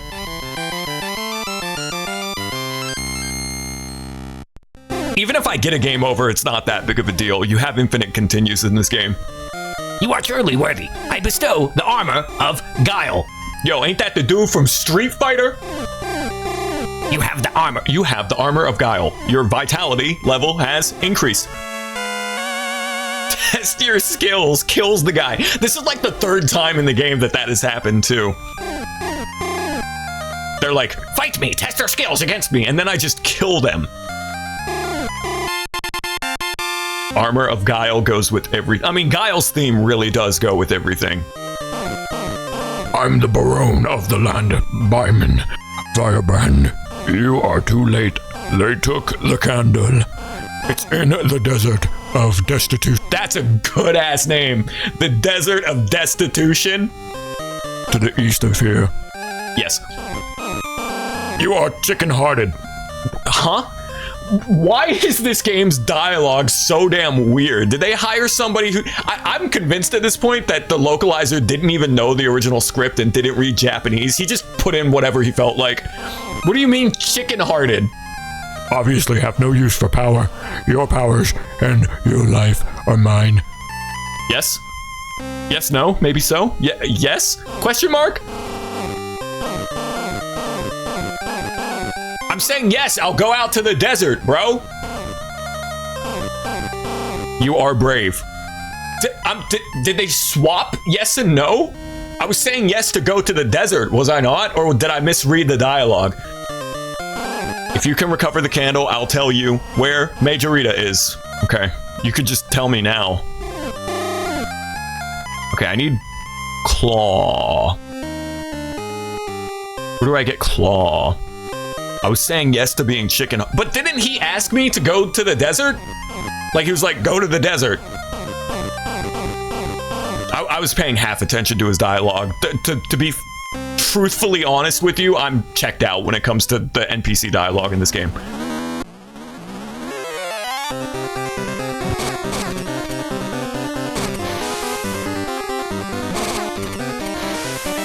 And it's unfortunate too, because the Japanese story, the original story to this game, is actually really good.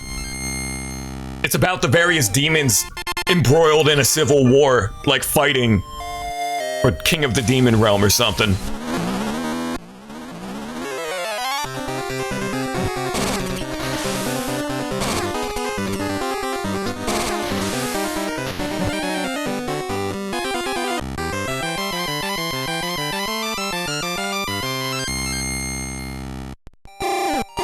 I'm gonna be hearing that victory jingle in my dreams.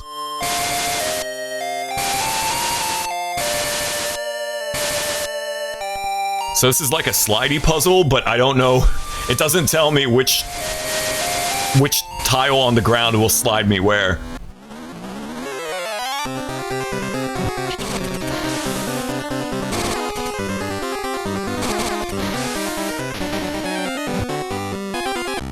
Also, V-Love, you should check out Kid Dracula for the Game Boy. I think it's right up your alley. It's hard as hell, but if you grind for lives, you have like so many opportunities to not die. Like, the game is hard, but it's totally doable. Chicken Heart, it barely expresses what it means, but it barely works. Well, no, I get that. He's calling me a coward, but I thought that I was saying yes to go out to the desert. Like, unless I was, again, I was zoning out during his dialogue, but I'm pretty sure I was saying yes to go to the desert. I'm gonna review my own footage.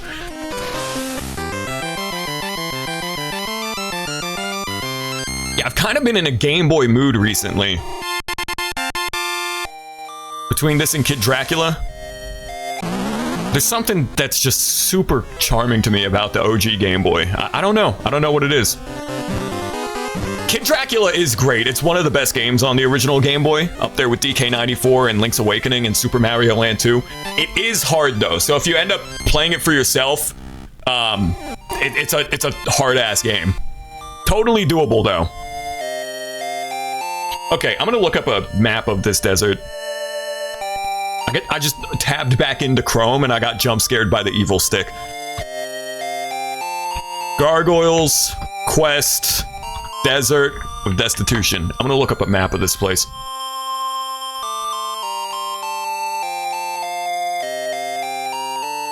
I literally cannot find a map of this place. I found a map, but it doesn't tell me which tiles I need to step on.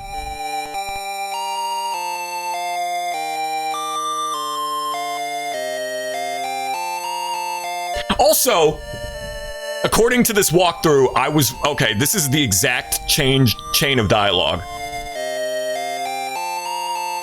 I was right. I said, yes, I will go to the desert, and he called me a coward. Look.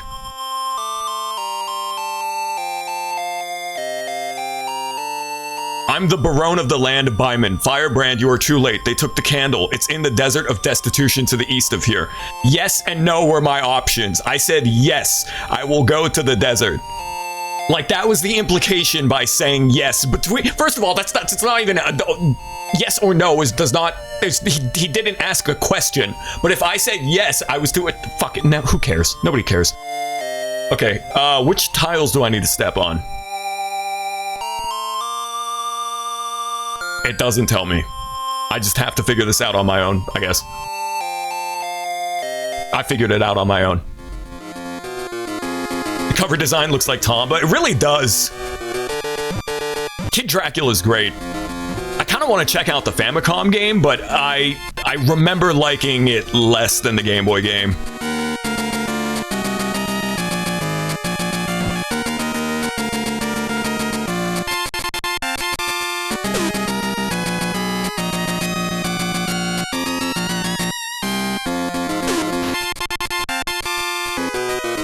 This music is a bop. Did I say I will stream myself doing the Bloody Mary this year? No, I'm not going to stream doing the Bloody Mary, but I'm going to do a stream about American rumors and myths and folklore and urban legends. However, mark your calendars. Sunday, Sonic R Sunday of the year 2027. I'm going to do every single method to summon the Tails doll, according to legend. You know why? Because Halloween falls on a Sunday in the year 2027, and I do Sonic R Sundays, so it's quirky.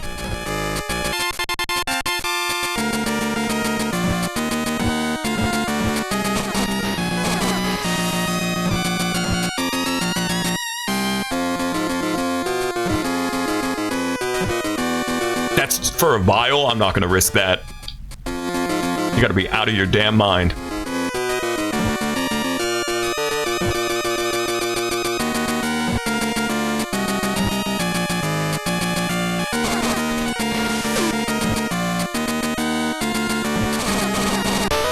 Oh, that one-shots me man! There are a number of enemies that one-shot you in this game, and I don't know how to feel about that either.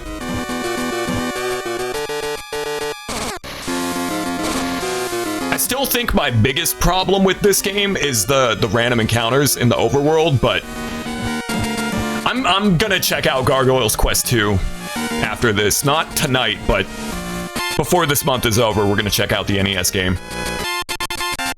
Against Twitch terms of service to summon a ghost? That would be really funny if that was, like, true. You can't summon ghosts on Twitch.tv.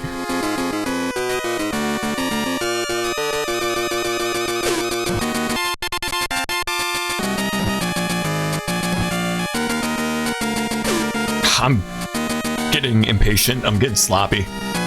The platforming itself in this game is great. Dodging spikes and jumping from wall to wall while trying to manage how much wing stamina you have left. That is a great mechanic. I love that. My problem is with the dialogue and the random encounters. The dialogue is funny though, so it's got that going for it, but the translation has just been totally butchered here.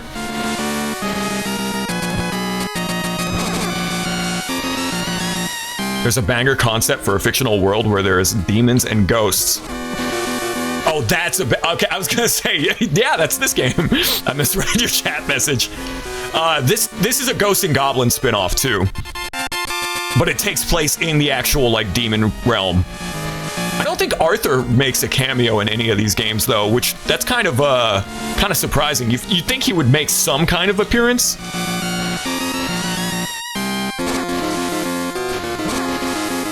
You can... Firebrand, you can make it through there.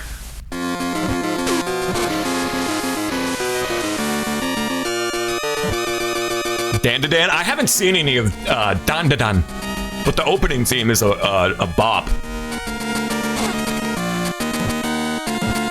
But yeah, the platforming and the level design in this game holds up. It's really good. I love the core gameplay loop of just like this and jumping from wall to wall and dodging spikes. It was annoying in that first level because I had no health, but now that I actually can take a hit or two, the rapping Pikmin, it does sound like Pikmin. Also, the sprite work in this game is incredible. It's kind of like the polar opposite of Kid Dracula, where the enemies and the sprites in Kid Dracula were really chibi and cute, but still like equally as amazing. In this game, it's impressive how like gothic and demonic these characters look for an OG Game Boy game.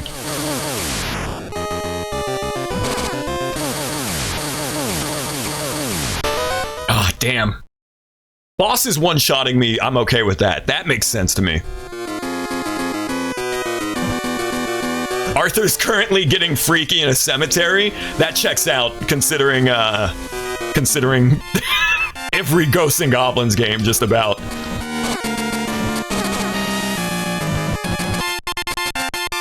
My friend Fernie mains Arthur in Marvel vs. Capcom 3, and bro is cracked with him.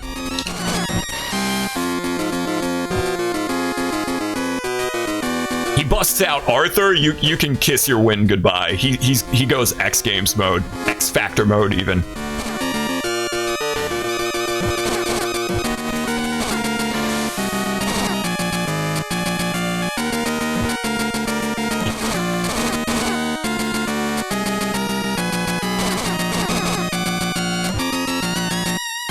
Don to Don is great. The overarching plot is so inconsequential. Maybe I should check it out. I've talked about this a number of times on stream, but the last new anime I watched was... Well, it was Stone Ocean, but I read the Stone Ocean manga forever ago. The last new anime I watched was Odd Taxi, which was very good. I cannot recommend Odd Taxi enough. It is an amazing show. If I ever beat Klonoa 2, I think so. I don't remember. I genuinely cannot tell you if I beat Klonoa 2 or not. I remember liking Klonoa Door to Phantomile more, though. I have the Fantasy Reverie series. I should get around to streaming that. I've streamed Klonoa before in the past. Oh, he didn't one-shot me. He just took most of my health. Okay. I'm done for here.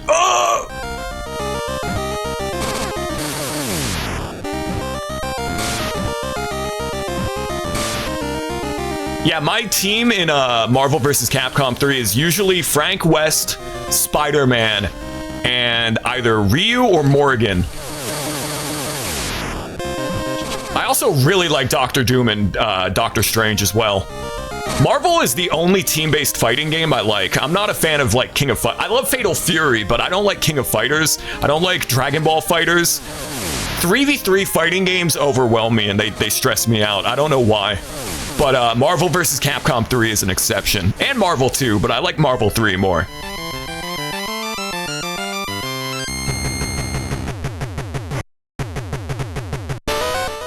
What? Did you guys see that? Let me play by play what just happened. I killed a boss. He fired a bullet at me posthumously. He fired a bullet at me posthumously, right? I kill the boss, the animation plays. I can't move. I'm frozen in place.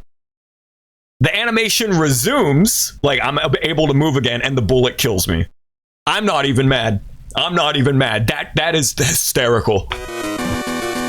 You'd like to see me play that? Marvel 3? You guys want to see me play Marvel 3?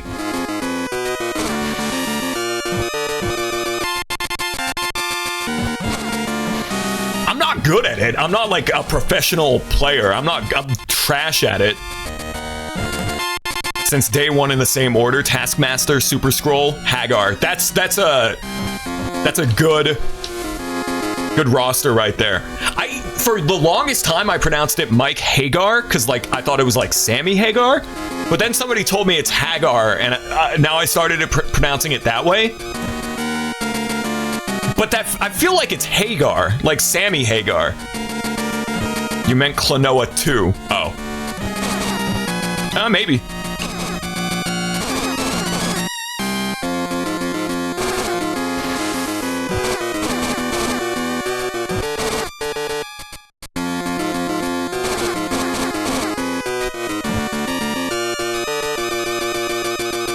I'm okay at Marvel 3 from a casual perspective, like...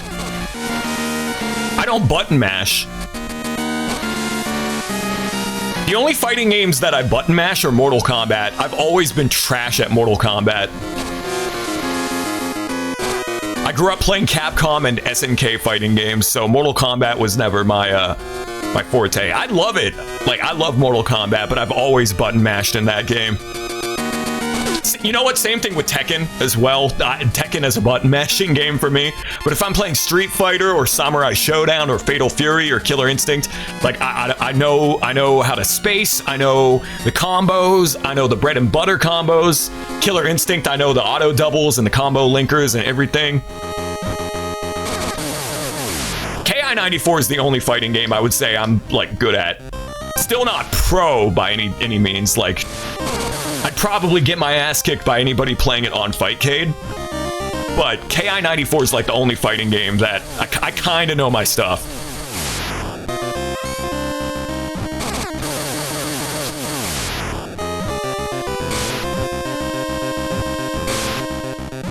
You always called him Sammy Hagar? Yeah, somebody told me it's pronounced Mike Hagar, and I was like, no, I don't think it is. But then I started pronouncing it Hagar, and somebody said, no, it's Hagar. And I'm just like, okay, I'm just going to keep pronouncing it Mike Hagar.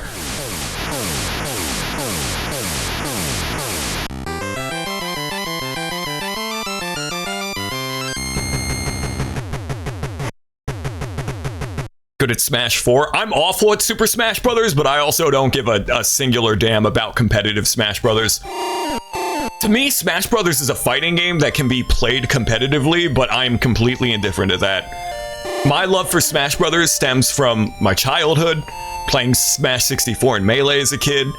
Ultimate was like, I loved playing World of Light and just the crazy roster of characters and everything. You also received the power of Claw. Sweet. Claw is really cool. You can make platforms with it. We're almost done, by the way. Earlier I said there was 2 levels and I meant 12. But no, we're actually like towards the end of the game now.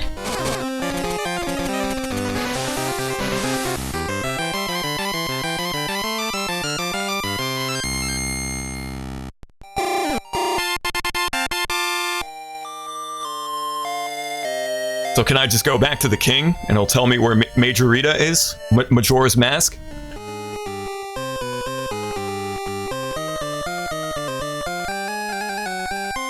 Hello, sir. You have done very well, Firebrand. You can get to the cave where Major Rita lives by using the secret passage from this room. Is this the secret passage? Can you open the secret passage?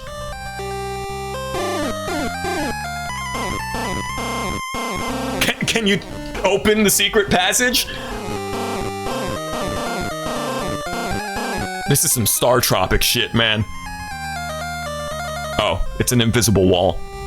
I wonder if that's there from the get-go and you don't even have to go out into the desert. I mean, you get Claw from it, so it's worth it anyway, but... You know, this game, now that I'm thinking about it, kind of reminds me of Star Tropics a lot, with the overworld mixed into the, like, dungeon crawling. But whereas this game is a side-scrolling platformer, Star Tropics is like a Zelda-type game. That is the one at Nintendo IP I want to see them bring back. Imagine a new Star Tropics game. Star Tropics, to me, I always build it as Earthbound mixed with Zelda. It had a contemporary sense of humor and vibe to it, like Earthbound, but it played like Legend of Zelda. They don't even have to keep it in the tropical setting, but I kind of wish they would, because it's unique and it's cool. I can't let you meet Major Rita. Brieger's orders. Okay, I'm going to have to kill you now.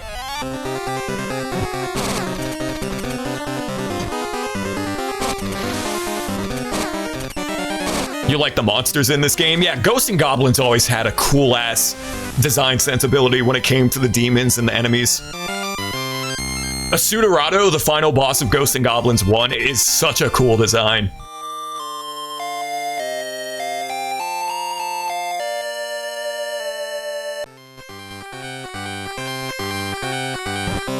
We started off on a pretty rough note with this game in that first dungeon, but I think this has actually been a pretty smooth playthrough so far. Overall, like this has been a good playthrough. It was just that very first dungeon that was giving me a lot of trouble.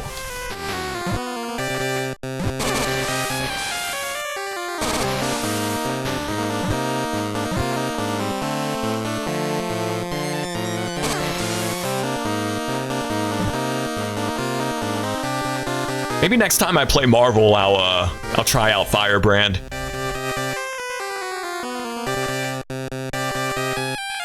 Firebrand's cool.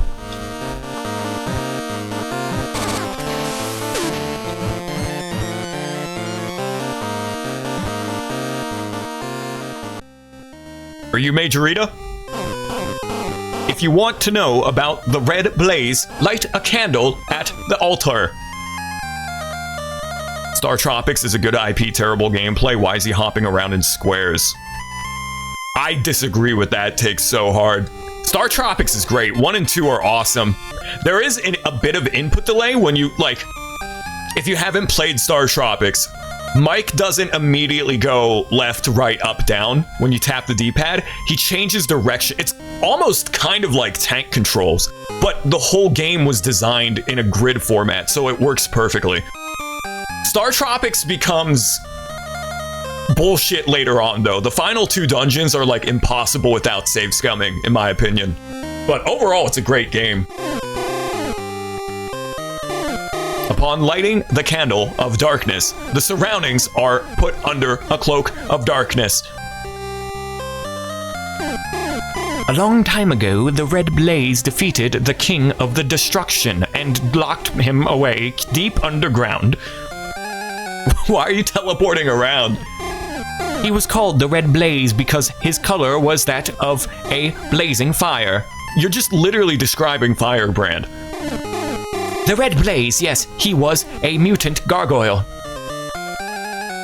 Silence, Firebrand. There remains only one who is of the same blood. And it's me! I'm the Red Blaze. 2 is good. How you feel about Resident Evil 1 is how I feel about Star Tropics 1. That's fair. I can see why the controls would, why someone would dislike it. I disagree with the assessment that the gameplay is terrible, but if you don't like that, it's different when you're saying I don't like this thing versus this is terrible. One is subjective, one is objective, and the gameplay in Star Tropics, while it takes getting used to, the fact that the whole game is designed in the grid, like that grid by grid structure, the controls work beautifully in it. But Resident Evil 1's tank controls were not what I disliked about the game. I don't mind tank controls in any video game. I think they're fine. Resident Evil I hated because of everything else. The ink ribbons, the inventory management, the design and the flow of the mansion going from the east and west wing over and over and over again. But the tank controls and the fixed camera angles in Resident Evil were not why I disliked it. Alright, I gotta kill you too, I guess. Everybody just wants to die. Die, monster. You don't belong in this world. Now, I totally feel you if you don't like the controls in Star Tropics, but I would disagree that it's objectively bad. Weird and wonky, and some people don't like it, yeah. For sure, but the whole game is designed around it. Kind of like how Resident Evil 1, the whole game is designed around the fixed camera angles and the tank controls, and they work. Your power is also, now I begin to understand.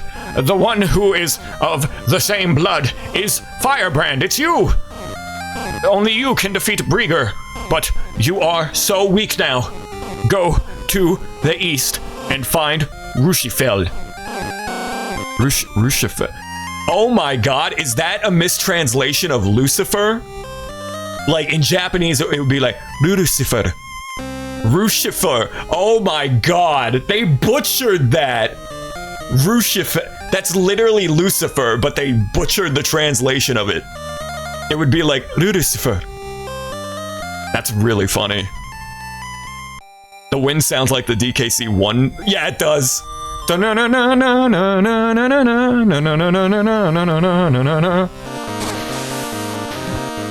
think we can all agree, though, a new Star Tropics would be pretty gangster. It really is like Zelda mixed with Earthbound. It's got Earthbound's sense of humor and Zelda's gameplay. Was that a mistranslation or a censor? Oh, it could be. Could be both, really.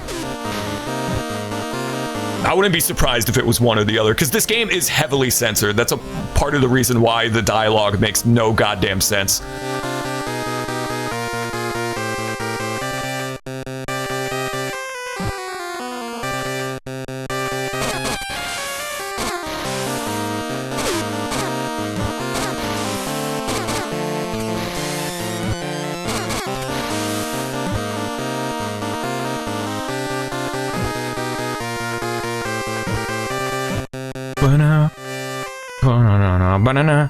Banana.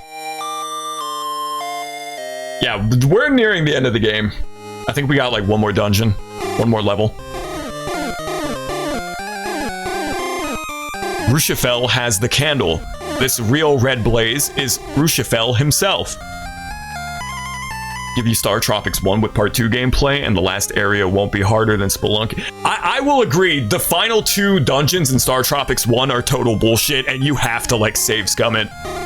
Unless there's something I'm missing, but every time I've played Star Tropics 1, it's just those final couple of levels are impossible. Star Tropics 2 lets you move diagonally, and it gets rid of, like, the pseudo-tank controls, I guess you would call it. I don't know. But if you've played Star Tropics 1, you know what I'm talking about. It's not... Okay, in this game, I press up, I go up. I press left, I go left. I press down, right, you get it. Like any RPG, any overworld game, right? But in Star Tropics 1, if you haven't played it, if I press up, I don't immediately go up. Mike moves in place. So instead of like going up, he turns forward and faces up, and then you press it again. Which is weird, and it takes some getting used to, but I think it works. How many vials do I have? A lot. Okay, let's get some levels. I'm gonna speed this up. Oh, I forgot that these guys charge like a billion. How many talismans did I get? Okay, quite a few. I was gonna speed it up like you're at the vending machine in Pokemon trying to get lemonade. But then I remembered bro probably charged me 30 vials for 1 talisman. Okay. Let's go fight Rudishifer. See if there's any secrets down here. Even this overworld music is Dragon Quest as hell.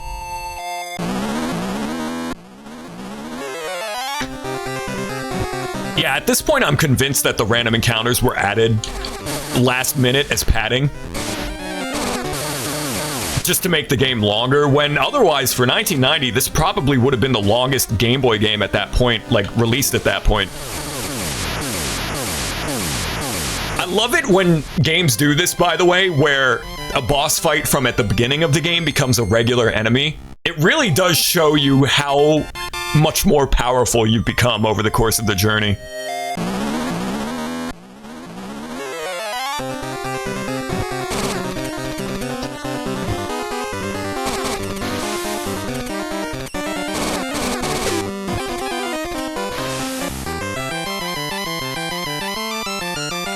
It really does sound like the DKC1 jingle, V-Love. You're so right. There's a cave over here.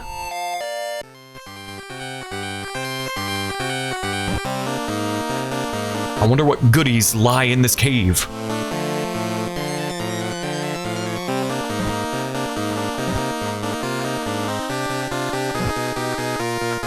This isn't where I came from, was it?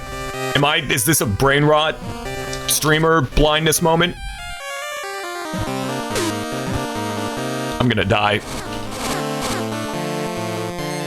I have the claw, but like I can't. Just go, damage boost. Just run.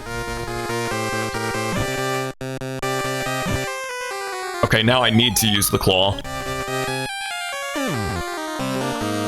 That's such a cool mechanic. I wish you got the claw way earlier in the game.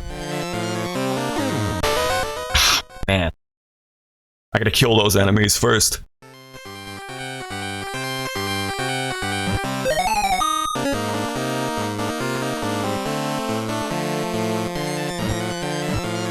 You want a piece of me? Oh, I didn't mean to leave.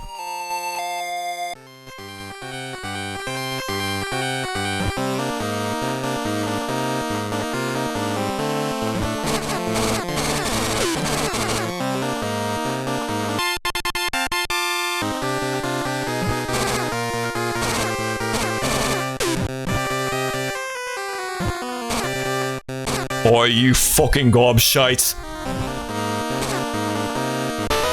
Damn. Okay. We're gonna tear through all of our lives that we just got.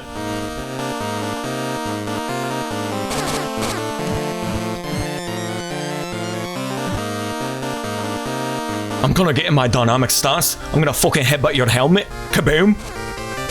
Bastard. Get the HP. Maybe booking it is the strat here instead of trying to fight them.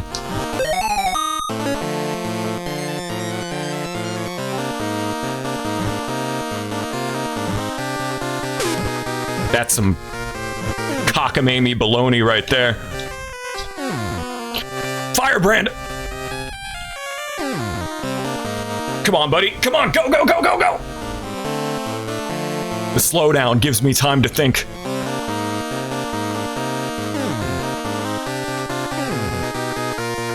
Shit, I'm dead.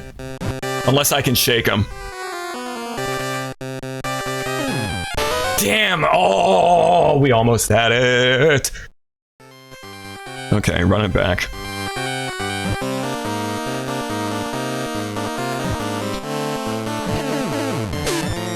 Oh, Claw does damage too? Oh, wow. Okay. Never mind, this becomes a lot easier now. I remember the Claw not doing any damage. That's a memory snafu there. I could have sworn the Claw didn't do any damage to them. Okay, that makes this a lot easier then.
Easy peasy.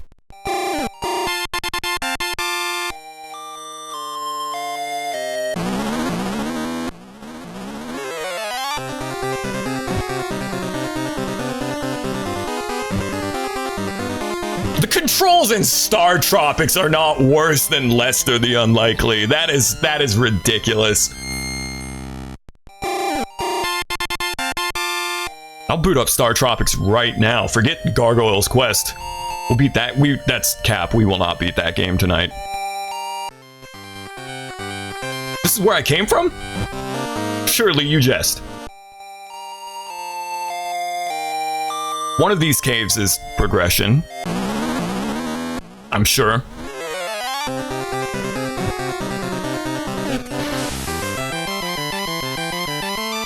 Like, these enemy encounters are so easy, they really don't need to be in this game. I gotta figure out which one of these caves I need to go through.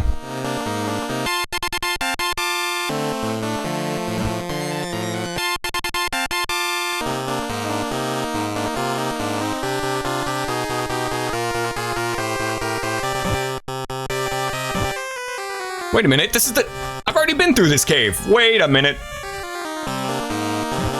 I'm going backwards? I'm going backwards, I think. I'm actually just going backwards.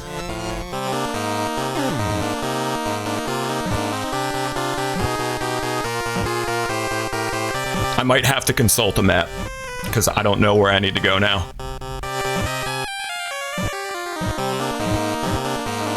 Definitely needs a remaster. I would agree. Also, no, this is where we needed to go. We're good. A remaster, a remake, or just a brand new Star Tropics would be awesome. Firebrand, I know you're coming. Well, yeah, I'm already here. If you are the true Red Blaze, defeat me and prove your right to the eternal candle. I'll be waiting for you. This might be the final level, pretty sure.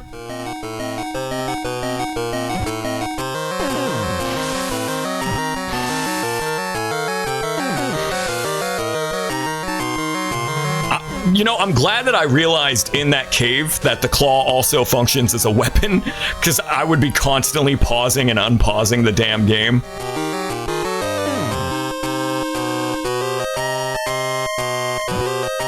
It was a learning experience.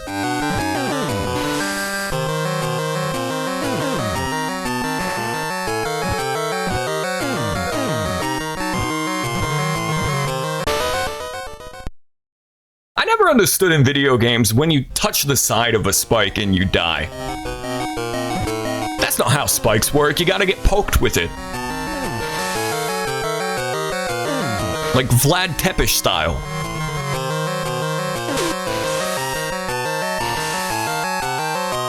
Oh my god, I'm getting impatient. Yeah, I'm just getting impatient. How many lives do I have left? Like 3? We burned through them in the cave level because I didn't realize claw was a weapon. Yeah, we got 3 lives left.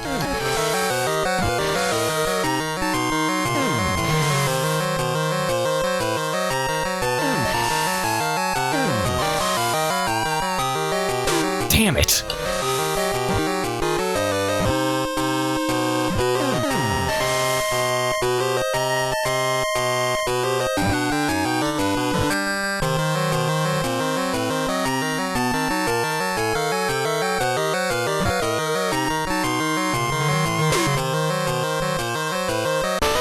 Oh, those are some scuffed hitboxes. Tetanus? Yeah, true. I think you still have to get poked with a rusty needle in order to get tetanus, though. I don't think just touching it will give you tetanus, unless you touch it with an open cut on your finger, on your pingord.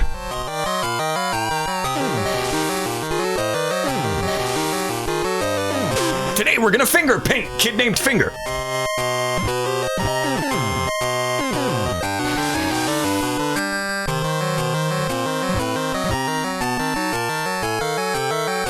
All right. Does it just want me to use claw here? Like, okay. This is... might bust out the save states for this.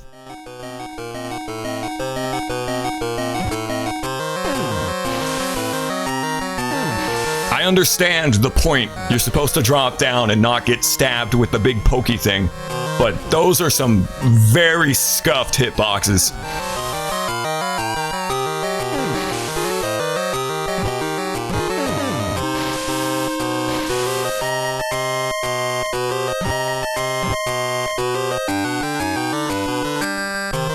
Yeah, I'm gonna drop a save state. I don't know if I'm gonna use it, but I'm gonna drop one.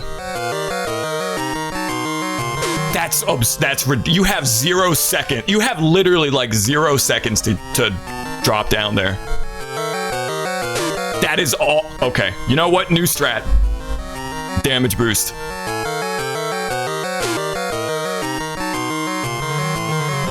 That is stupid.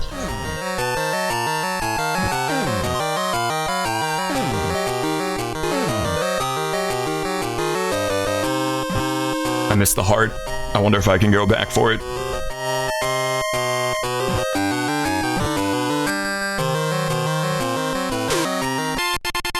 Net 0 gain. I didn't think the falling ceiling tile was gonna respawn. Oh, and now the talking cheese wants to give us a lesson. Isn't it scary how rusting is caused by oxygen? Are you implying that your lungs will oxidize and rust? I think that's just what happens with metal. So unless you're smoking metal, you should be good. V loves smoking metal cigarettes. Mom! Yoshi's smoking drug cigarettes! I don't know how I didn't get gored by that spike, but I was standing right on it.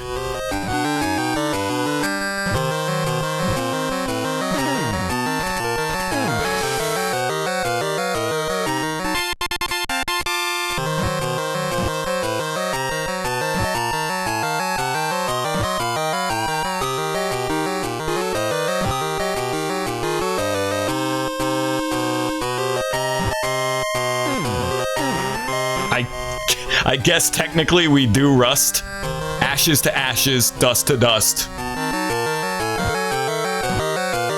I rust. A poem by Beverly Cleary. What was her name? Beverly Cleary? I'm convinced that you can't make it through there without getting hit. I'm entirely convinced that this is actually broken.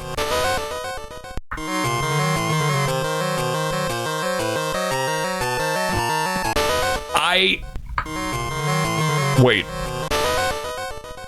Can I claw it and then I'm safe? I can't even get down there to try that. No, the timing is just ridiculous. You have half a second to do that.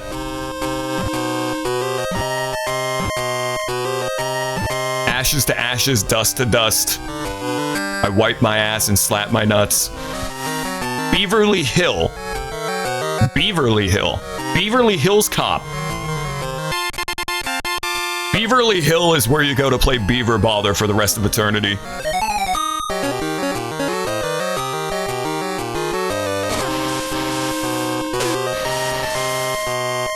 AKA Hell. Welcome to bonus stage. There he is. Look at him sitting on his throne.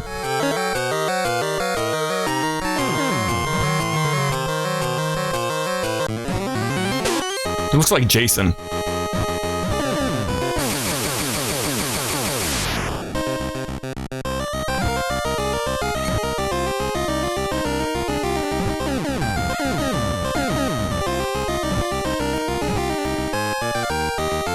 Oh, this is a banger. I can't tell if I'm doing damage to him with the claw or not. I'm gonna try this one. Ow.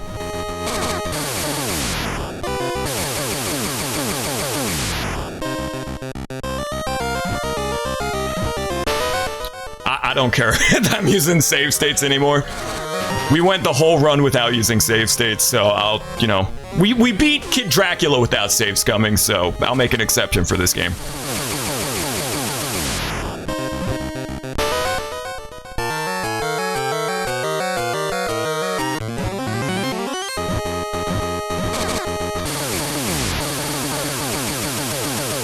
He's charging his Genki Dama.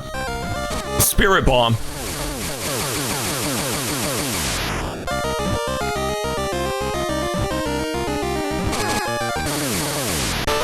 Damn.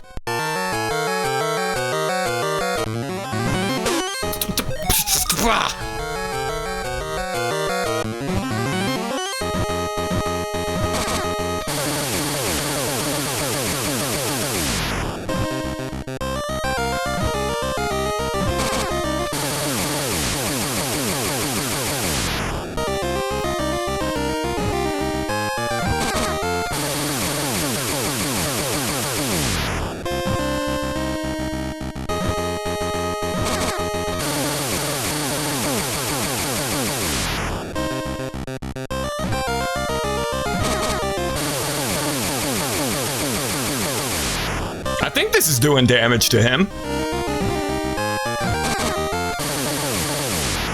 I can't really tell, truthfully.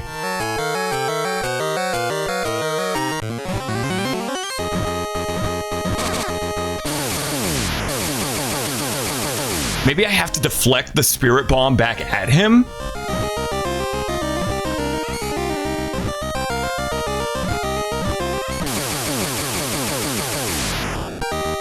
I think that might actually be what you're supposed to do here. But it despawns after a while.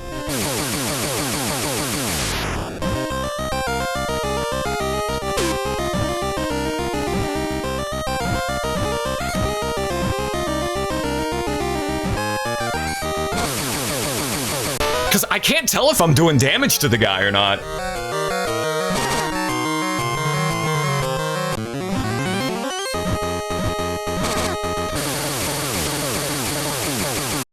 I did not mean to press that button. That's my totally real Game Boy Advance, Game Boy Color.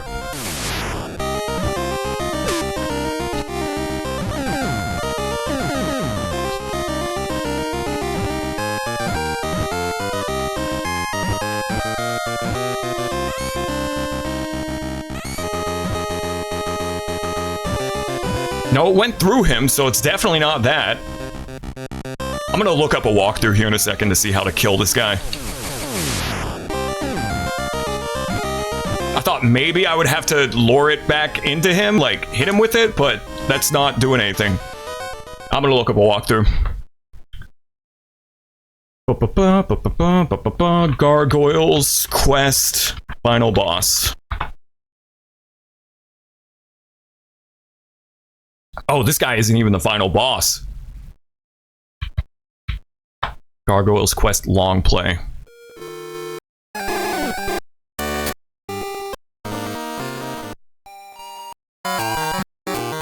We're at the end of the game, but this is not the final boss.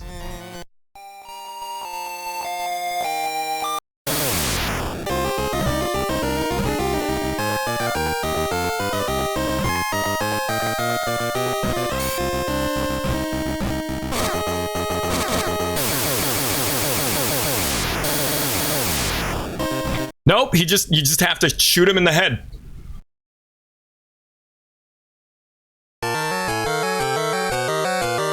According to the video.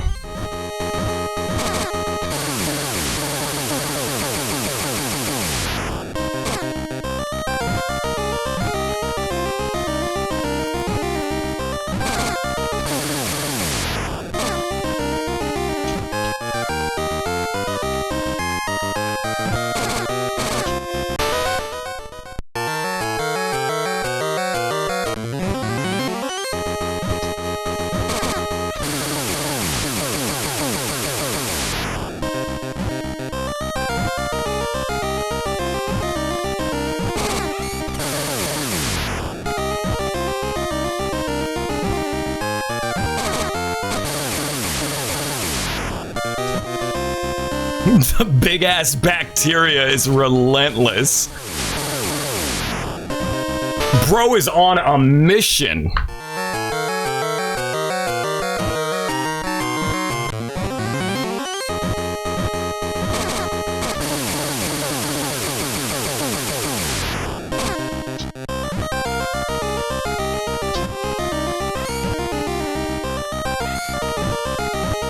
Maybe just going clockwise and hitting him occasionally. Maybe that's the move.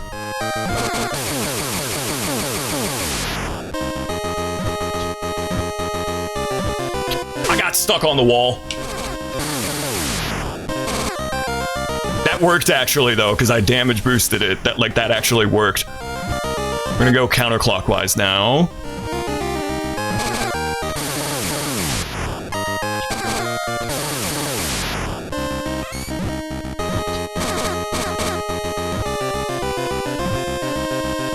You know what I think it is? If he has his arms up, he's blocking it. Which is really dumb if that's the case. I think I can only hit him in the head. If he has his arms up, I don't think it does damage. I think I have to actually hit him in the head. Yes, that's exactly what's going on here. Which is really, really silly.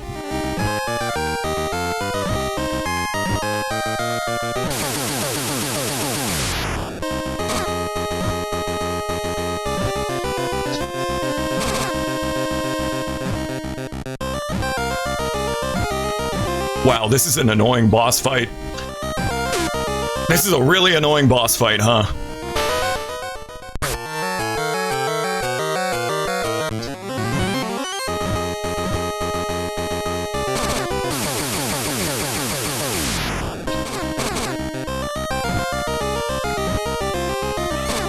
This is Spelunky boss design. The other bosses were fine. This one's just a dickhead. If I get hit once, I'm dead. I do also only have 2 HP, but still.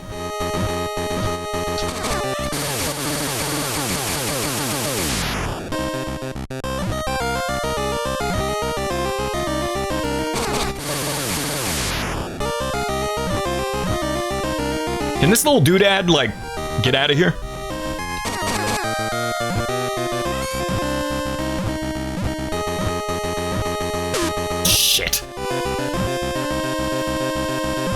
should probably be using Claw then, if it still does damage to him.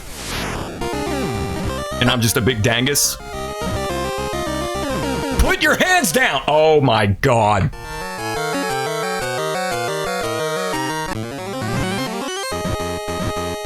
I felt a little bit guilty for using save states a moment ago. No longer do I feel guilty.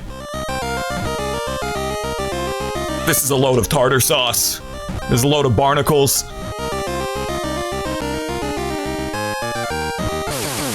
Sir, would you like to put your arms down so I can shoot you in the head? Not only that, the hitbox on his head is also microscopic, so... Dude. You have like 1 femtosecond to hit him. I don't think Claw does damage. Claw does damage to him, only sometimes. I'm gonna try to go into this with all of my health. That is such a horrible hitbox. Why does this keep happening to me with games recently? I'll play a game and I love it, and then at the very end, I'm like, okay. It's happened with Resident Evil. It's Capcom. Capcom games just do this, I guess. I was loving this game up until this bullshit.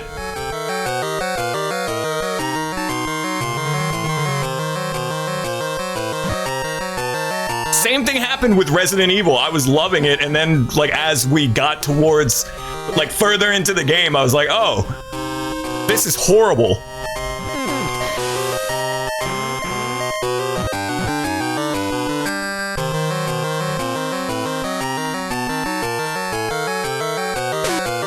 I was looking at chat.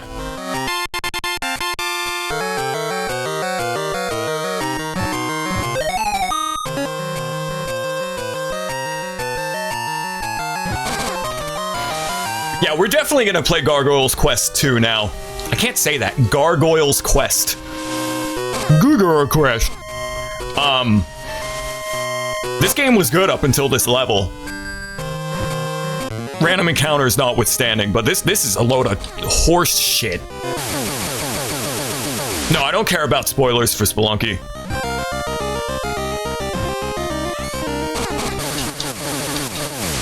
This guy is like king of the dickheads.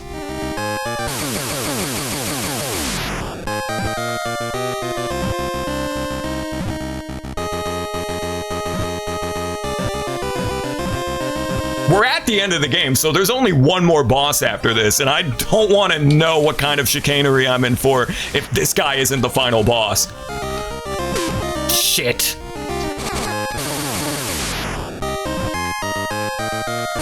Put your hands down. Oh my god. I was trying to damage boost it. I don't know if that's a viable strat. This is similar to Yama from Spelunky 1. Yeah, this is bullshit.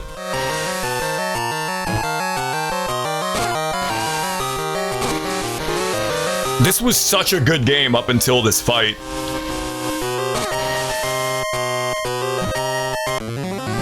I could overlook the stinky random encounters. I could overlook the butchered localization, but this is horse shit.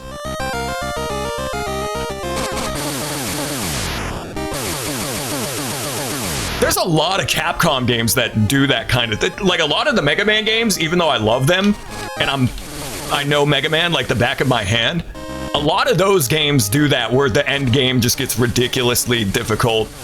Mega Man 5 is a cakewalk, and then you make it to Proto Man's Castle where the game just randomly decides it's hard now.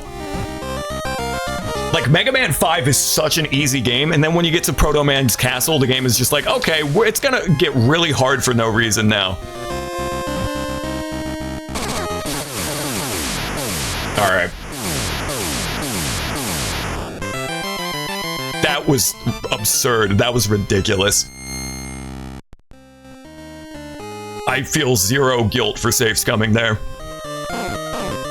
You are indeed the Red Blaze, but you don't have your full powers yet. For that, you need the Eternal Candle. There's like 30 different candles in this game. We're in a freaking Yankee Candle.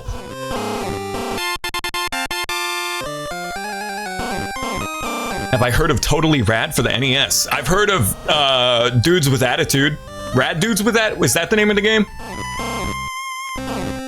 The essence of the ghoul realm is building inside you and filling you with power.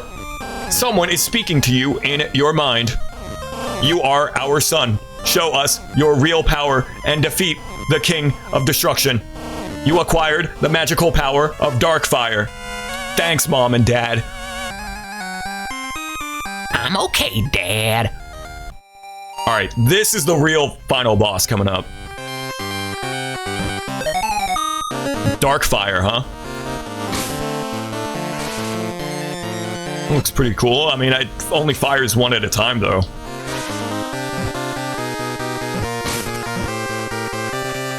Oh, I can fly infinitely now. Kind of a mediocre Mega Man clone, but 90s surfer lingo. The only Mega Man clone I can think of on NES is something Crystal Kyrian Palace or something like that. It's got a weird name, and it's about a witch girl, and it sounds cool, but it's really not good.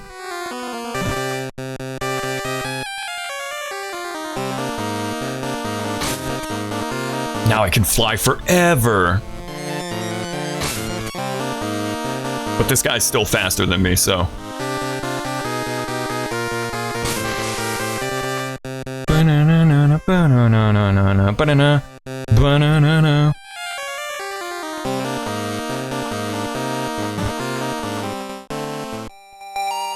I just did not. No, let me go back.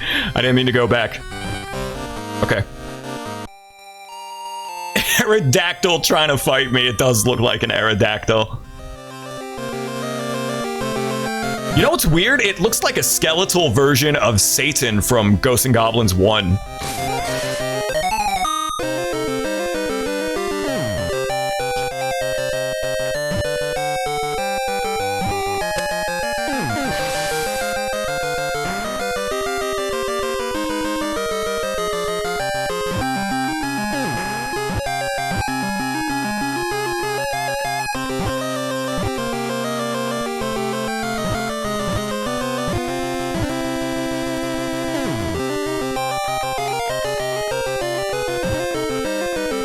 Can I go through there, or... No, it looks like I'll get hurt if I do. Ow! Do that.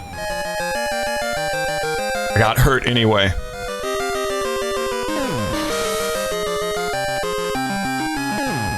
Boop. Boop.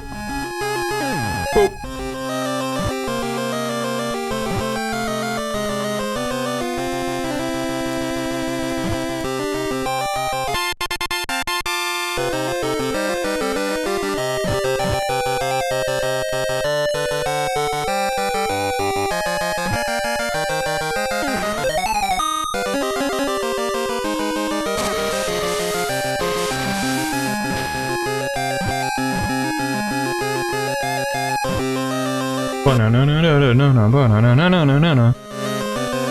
This music's still really good. I would say for a Game Boy game from 1990, overall it still holds up really well. But that level with the spike hitboxes and that boss fight was that was a load of malarkey. Not a fan of calling a game clone ever since someone called Killer Instinct a KI clone. Yeah, that's an unfair label that Killer Instinct got probably a lot more back in the day, but Killer Instinct, people took one look at it and they were like, oh, this is ripping off Mortal Kombat. That being said, I think some games absolutely are clones. Everything is derivative of something, and people take inspiration from all sorts of places. Whether in music, film, video games, everything, right? But sometimes you pay homage to something and you're inspired by something, and sometimes you rip something off. And I've played plenty of games that are actual rip-offs of other games. But that being said, Killer Instinct is not one of them. I disagree with anyone who has ever called KI a Mortal Kombat clone. The biggest difference between KI and Killer Instinct is that Killer Instinct doesn't play like shit. Nah, I'm being hyperbolic. I'm poking the bear. I do think I never found Mortal Kombat fun to play, though. Like I said, I button mash. I like Mortal Kombat. I like the characters. I like the world building. You know, with Earth Realm, Outer Realm. I love the character designs. The music is great. But as a fighting game, I always thought that Mortal Kombat played like shit. And it felt like shit.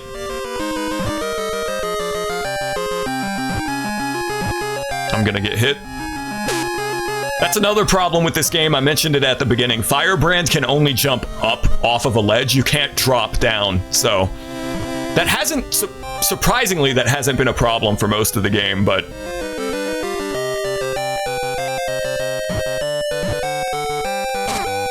it still creeps up here and there.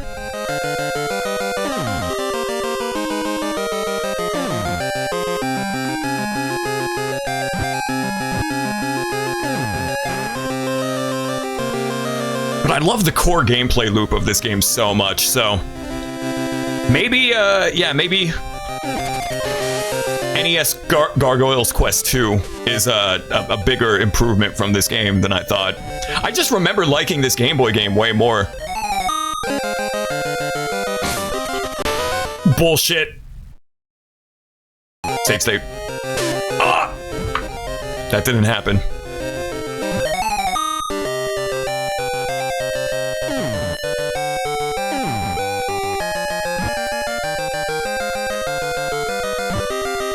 Shit.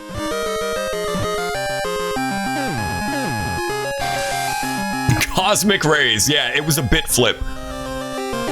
An intergalactic cosmic ray hit my totally real Super Game Boy, Super Nintendo, and conveniently reset me back to here.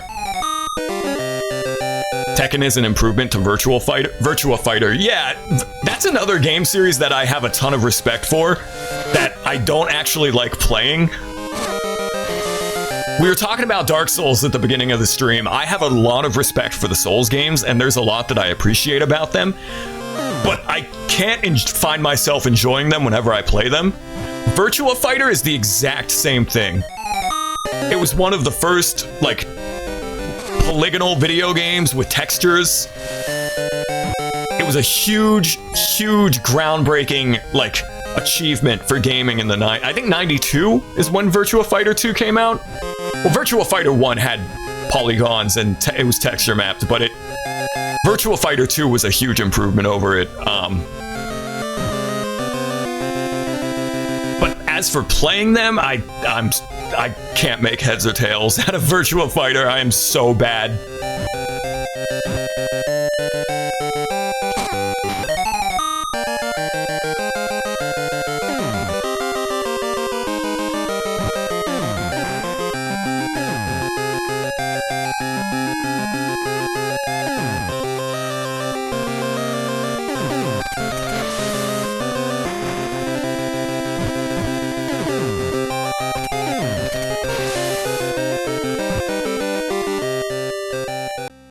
Here we go!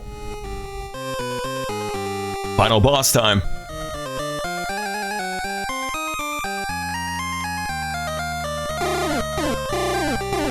Four talismans.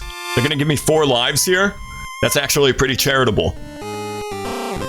Welcome, Red Blaze. I know of your power. There is no need for us to fight. Why don't you become my follower? If you do, I'll give this realm to you. That's literally the Dragon Lord in Dragon Quest 1. At the end of Dragon Quest 1, you can choose to join the Dragon Lord. Let's see what happens if I say yes. Oh, no, once again, the dialogue is stupid, and I gotta say no to join him, because that makes sense. Infernal Red Blaze, once again, you hinder me. Wait, but... You dare to oppose me? Come to me. I don't have a choice? Either way, I fight him? Why even give me an option? You dare to oppose me if I say yes. Infernal Red Blaze, once again, you hinder me. So why give me an option to join him if I'm not gonna join him? If I fight him anyway? That is such a Nintendo, like, Paper Mario-ass choice where in Paper Mario it's like you can say no, but you're really saying yes. Paper Mario dialogue options be like, yes or you betcha. I hate that about the Mario RPGs. They're so quirky. You can only... why give you the option if it doesn't matter? Alright, well, I guess we're fighting Lucifer. Lucifer. Oh, there's like double gravity in this room or something. He took my powers. Wait a minute, what? If I say... Okay, hold up. If I say yes, he drains me of my powers and my abilities? I thought we were gonna get like a fake out ending like in Dragon Quest. That's really stupid. I thought it was gonna be the Dragon Lord in Dragon Quest where you can join him and then you wake up and it's like, it was all a dream. Okay, this guy does the same exact thing as the last dude. I'm gonna shoot his toes. Shoot him in the piggies.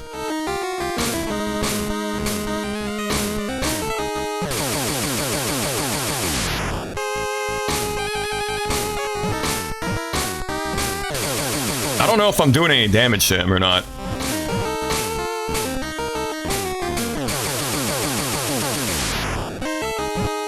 Think about that sometimes. Multiple choice in games are usually pointless, especially Nintendo games. At least going back to Dragon Quest 1, that game gives you a fake bad ending where you join the Dragon Lord, but then you wake up in an inn, and the innkeeper's like, "Oh, you had an awful dream. You were tossing and turning all night." That's funny. But Mario RPGs always do that insufferable cute shit where it's like, you can say yes or you can say you bet. I can't tell if I'm hurting this guy or not.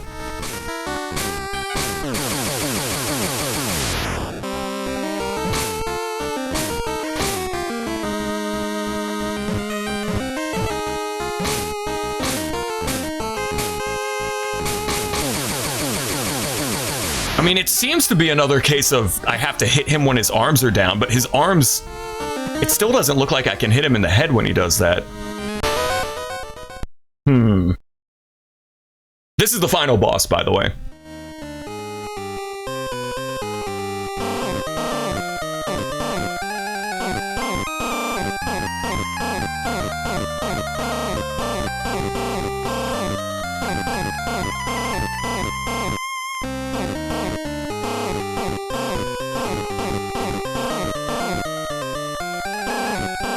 That's so weird that you're given the option, yes or no, but either way you oppose him. I don't understand.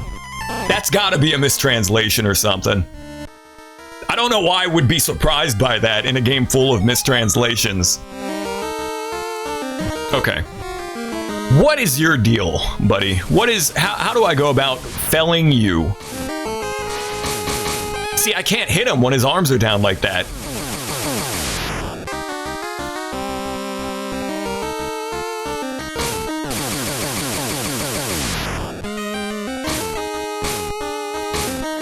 Imagine more RPGs, Mario RPG gameplay.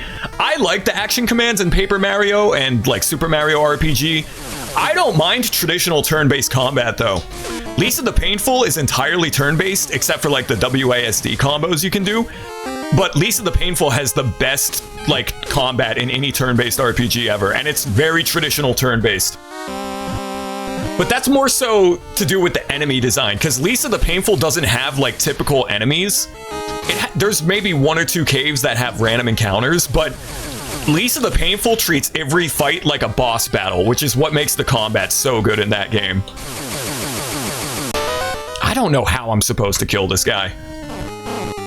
I do like action commands. I think they're fun and they make RPGs a bit more engaging, but I don't understand why traditional turn-based RPGs like old Final Fantasy and Dragon Quest are treated like a leper colony now. I really like old school JRPGs. I did a stream of Dragon Quest 1 back in June, and I think I'm gonna do Dragon Quest 3 in November. Either Final Fantasy 1 or DQ3, I'm still deciding.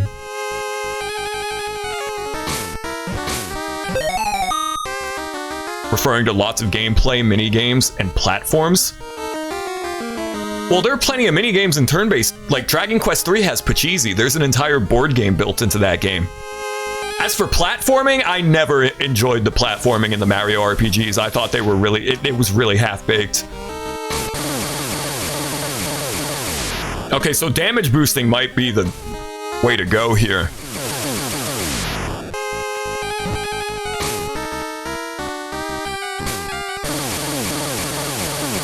Okay, never mind. That was really easy. So that's the pro strat for Gargoyle's Quest's final boss. You just...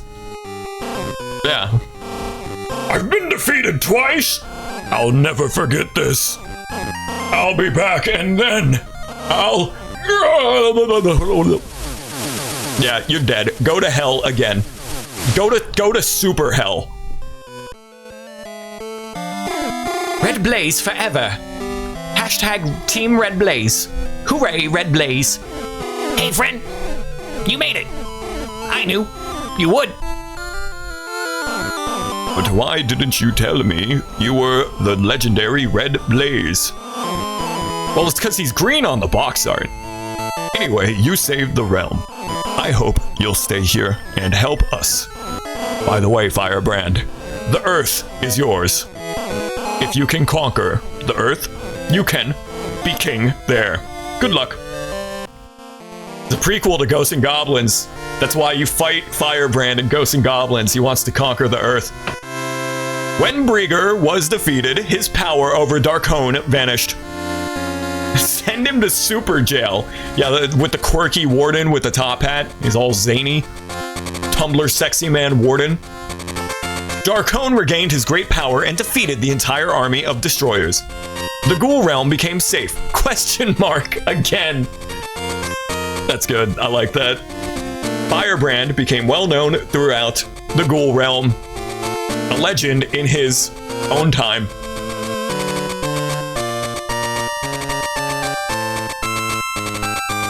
Yeah, we're gonna check out Gargoyle's Quest 2 probably like sometime next week just to compare it to this game.